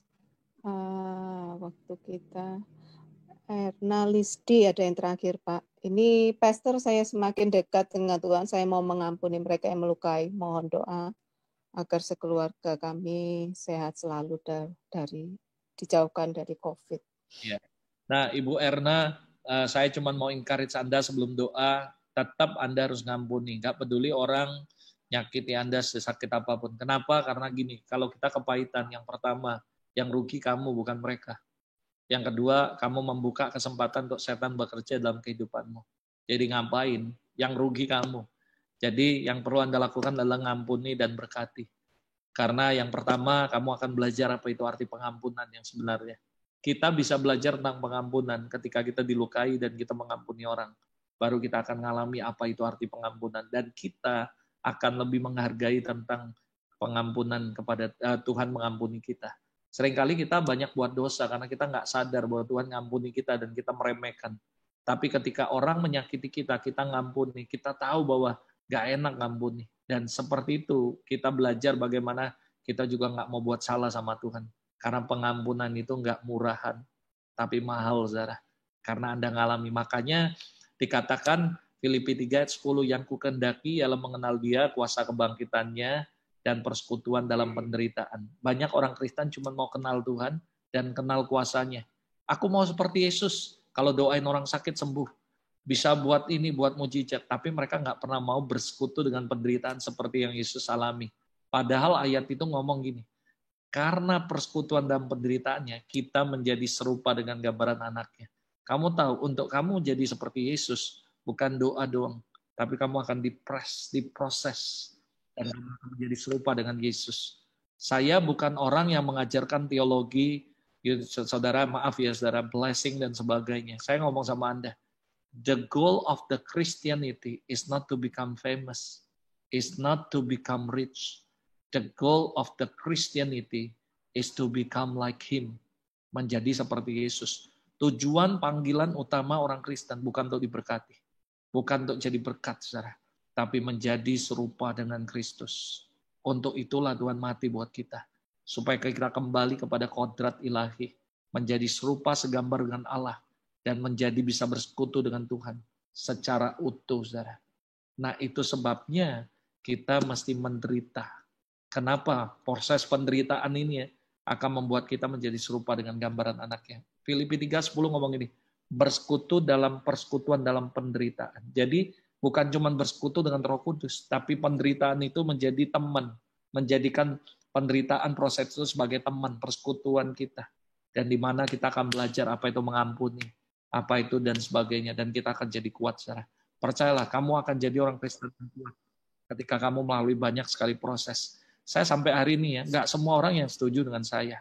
Kami diomongin sesat, kami diomongin gini, kami diomongin nggak apa-apa. I bless them, I bless them, I bless them. Ada orang ngomongin kita gini, ngomongin gini, ngomongin ini, nggak apa-apa. Ingat ya, kalau kita bisa berbuat baik kepada orang yang berbuat baik, apa artinya kekristenan? Balas kebaikan, balas kejahatan dengan kebaikan. That is the real Christian. Kalau orang sakiti, kita berkati, kita ampuni. That is the real Christian. Ingat ya, the best preaching is not in the pulpit atau dalam mimbar. The best preaching is your life, hidup Anda. Ketika orang lihat Anda, dan dia akan lihat Kristus. Jadi buat saya secara pribadi ya, saya berdoa supaya Ibu tetap mengampuni. Bapak, aku berdoa Tuhan, di dalam nama Yesus, aku berdoa untuk Ibu Erna, biarlah Tuhan kasih kekuatan, kemampuan untuk dia mengampuni. Aku nggak tahu secara detail apa yang dia alami. Kalau dia disakiti, mungkin Tuhan tidak dihargai, dihormati, atau apapun itu. Tapi aku berdoa hari ini, biar kau ajar dia tentang pengampunan. Jamah dia dimanapun dia berada. Hari ini aku berdoa di dalam nama Tuhan Yesus. Roh Kudus mampukan dia. Aku tahu dengan kekuatan kami nggak mudah untuk mengampuni orang yang sudah menyakiti kami. Tapi aku berdoa hari ini Tuhan, kuatkan dia, mampukan dia Roh Kudus untuk memberikan, melepaskan pengampunan kepada siapapun yang menyakiti dia. Dan Roh Kudus ajar dia untuk mengalami Engkau secara nyata. Di dalam nama Yesus, I speak restoration, I speak healing, and I speak, Lord, breakthrough in Jesus' name. Amin, amin. Amin, amin. Puji Tuhan. Yes. Pastor, saya mengikuti khotbah Pastor semenjak mendengar khotbah beberapa tahun yang lalu yang berjudul Pistos, saya terjamah saat mendengar Pastor menyembah di awal penyembahan. Dan kata-kata itu memacu saya untuk sekarang mencari Tuhan. Puji Tuhan. Dari Ibu Tina Jo, bagaimana kalau orang itu kaya raya, suami baik, anak-anak baik, sukses, kesehatan bagus, semua baik, di mana seperti Yesus? Maksudnya gimana Ibu Tina ya? Kalau orang itu kaya raya, suami baik, anak sukses, kesehatan bagus, ya puji Tuhan Bu. Tinggal layani Tuhan dengan sungguh-sungguh. Layani Tidak perlu Tuhan. didoakan. Ya. Ya enggak apa-apa didoain. Maksud saya, ya puji Tuhan Bu, itu sesuatu yang baik. Tinggal hidup harus meneladani Tuhan, nggak boleh sombong, harus tetap rendah hati, tidak meremehkan orang lain, nggak memandang orang sebelah mata. Jangan bandingi orang nggak sukses berarti dia nggak sungguh-sungguh. Ini sesuatu yang salah. Seringkali kita melihat bahwa orang yang sungguh-sungguh itu pasti diberkati. Lihat mobilnya apa, enggak seperti itu, saudara. Jadi kita nggak pernah tahu. Saya tahu ada satu hamba Tuhan, dia kalau mau kaya bisa, tapi dia nggak mau kaya. Tapi hidupnya dia berbagi buat orang. Banyak orang memberkati orang. Jadi kita nggak bisa menghakimi orang. Nobody knows apa yang ada di hati orang kecuali Tuhan. Yang jelas, kalau Anda kaya, nggak boleh sombong, ucap syukur, dan tetap rendah hati. Kalau Anda belum kaya, jangan kecil hati, berdoa. Karena tujuan kekristenan bukan jadi kaya. Pokoknya cukup aja. Yang penting prinsipnya cukup, saudara. Orang suka ngomong sama saya, Pastor, saya mah nggak muluk-muluk, yang penting cukup. Kalau mau keluar negeri cukup, mau beli mobil cukup. Saya bilang, puji Tuhan. Ya kan masing-masing orang takarannya beda, tergantung masing-masing. Yang penting bersyukur sama Tuhan. Amin, saudara. Buat saya secara pribadi sih, no problem. Saya nggak anti dengan orang kaya. Walaupun ada ayat yang mengatakan orang kaya paling susah masuk kerajaan Allah. Kenapa? Karena memang semakin banyak kayaan kita bisa terikat. Tapi saya juga tahu ada orang kaya yang takut Tuhan, cinta Tuhan juga banyak. Amin, saudara. Dan jadi kita nggak boleh menghakimi orang. Ya, puji Tuhan kalau kaya diberkati. Ya, puji Tuhan. Tadi ada yang terlewat satu ini apa? Ada yang terlewat untuk doakan. Sebentar. Dari sakit ya, autoimun. Bapak, aku berdoa buat Pak Andoko, dimanapun dia berada hari ini, aku berdoa dalam nama Yesus. Engkau jamah, tidak ada sakit apapun yang sukar buat engkau untuk disembuhkan. Hari ini aku berdoa dalam nama Yesus, Roh Kudus sentuh dia, jamah dia. Dari sakit autoimun, buat mujizat. Aku berdoa permuliakan namamu. Dan aku berdoa Tuhan mari jamah, sembuhkan dia. Sentuh dia Roh Kudus di dalam nama Tuhan Yesus. Dan aku berdoa malaikat bergerak, bekerja, membawa kesembuhan. Dan biarlah Tuhan, semua sakit penyakit dibuang, disingkirkan dari tubuh. Karena tubuhnya adalah milik Kristus, tempat Roh Kudus bertinggal. Aku berdoa di dalam nama Yesus. Pesan saya buat Pak Andoko cuma satu, yang penting satu ya. Cari kebenaran Allah, hidup dalam kebenaran. Kalau kita hidup benar, pasti semuanya baik-baik saja. Amin, saudara. Ini adalah nanya bagaimana tahu tentang hati manusia. Apa benar kalau ada orang yang punya karunia bisa tahu hati manusia? Ya buat saya sebenarnya kalau Alkitab ngomong Bu, kedalaman kita bisa ukur, hati manusia kita nggak bisa ukur. That is the Bible say. Jadi agak berat untuk mengetahui kedalaman karena yang tahu hati cuma Tuhan dan kita. Ya lepas dari ada orang yang dikasih karunia, ya bisa jadi. Saya nggak ngomong juga bahwa nggak ada, nggak. Kecuali Tuhan kasih karunia khusus, ya bisa saja. Tapi kalau Anda mau nanya, Alkitab berkata bahwa kedalaman laut kita bisa ukur. Itu Alkitab yang ngomong, tulis. Hati manusia tidak ada yang tahu gitu. Jadi memang agak susah. Karena orang bisa ngomongnya ini, tapi hatinya lain. Lain di mulut, lain di hati. Ada begitu banyak orang yang seperti itu. Saya sih berdoa kalau kamu jadi orang Kristen, harus apa yang di mulut, apa yang di hati sama, saudara. Amin, saudara. Ya itu baru the real Christian gitu. Ya, Pastor. Ini terakhir, benar-benar terakhir pertanyaan. Kalau kita sudah mengampuni orang, apakah kita tetap bisa harus berhubungan dengan orang tersebut? Nah, jadi gini Bu, saya tahu ini memang nggak berat, agak berat. Yang penting ini, yang pertama itu saya maklum ya, by proses. Saya nggak maksa begitu Ibu ngampuni seseorang lalu harus baik lagi seperti dulu. Saya tahu nggak gampang. Saya juga ngalami ada begitu banyak orang yang sudah saya bina, saya sudah latih, tiba-tiba mengkhianati atau menyakiti atau mengomongi yang nggak baik, memfitnah yang nggak baik, itu membuat hati kita luka. Jujur aja, sekalipun hamba Tuhan, kita bisa dilukai dan terluka. Nah, apa yang Alkitab mengajari tentang kita? Satu, ngampuni. Jadi saya memilih untuk tidak mengizinkan setan bekerja di hati saya tetap milih untuk ngampuni. Dan saya berkati. Tapi apakah kita harus baik langsung sama dia? Proses sih, nggak bisa langsung. Tapi yang penting, kamu bersih benar-benar di hadapan Tuhan, sudah clear, di hadapan manusia, kamu benar-benar, dan Bukti kamu nggak kepahitan sama dia ketika ketemu, kamu nggak merasa jengkel, kesel gitu. Nah kalau masih jengkel, kesel, berarti belum 100%, belajar lagi, belajar lagi. Nanti kalau udah 100%, you mau dekat lagi atau enggak, ya itu pilihan kamu. Nggak ada paksaan dari siapapun. Yang penting sikap hati harus benar-benar clear, beres di hadapan Tuhan. Jangan ngomong ini, Tuhan aku ampuni, berkati. Begitu ketemu ya, langsung kesel, rasanya tak jita. Itu berarti belum ngampuni. Kamu harus belajar lagi ngampuni. Sampai kamu ketemu, orang ngomong tentang dia pun kamu nggak merasa singkup. Dan ketika ada orang ngomong sama saya tentang orang ini, saya bilang ini, udah ingat yang baiknya. Semua manusia ada sisi baik, sisi buruk. Kalau kamu ngomong sisi buruknya orang, kamu harus ngaca, apakah kamu nggak punya sisi buruk. Kalau kamu merasa kamu punya sisi buruk, jangan ngomongi keburukan orang. Saya ngomong, saya punya banyak orang yang saya sudah didik, saya sudah bina, pernah sama saya, sekarang tidak ada bersama saya. Saya tetap mengucapkan terima kasih sama Tuhan, karena mereka tetap pernah berbuat baik sama saya, dan tetap pernah jadi teman, jadi keluarga buat saya. Yang saya ingat adalah kebaikan dia. Saya nggak ingat tentang dia nyakitin saya. Karena itu urusan dia dengan Tuhan. Itu yang harus kita lakukan. Saya ngalami. Tapi saya bilang, banyak orang yang nyakiti. Kita baik sama orang, lalu ya anggap lagi inilah, saya bilang, kita nih jadi pendeta nggak enak kadang-kadang. Kita buat 10 kebaikan. Lalu kita buat 2 kejahatan, kesalahan. Lalu mereka melupakan yang 8. Padahal 8 kurang 2. 10 kurang 2 masih 8. Masih tetap lebih baik. Artinya yang harus ditonjoli yang kelihatan baik dong. Bukan yang jahatnya.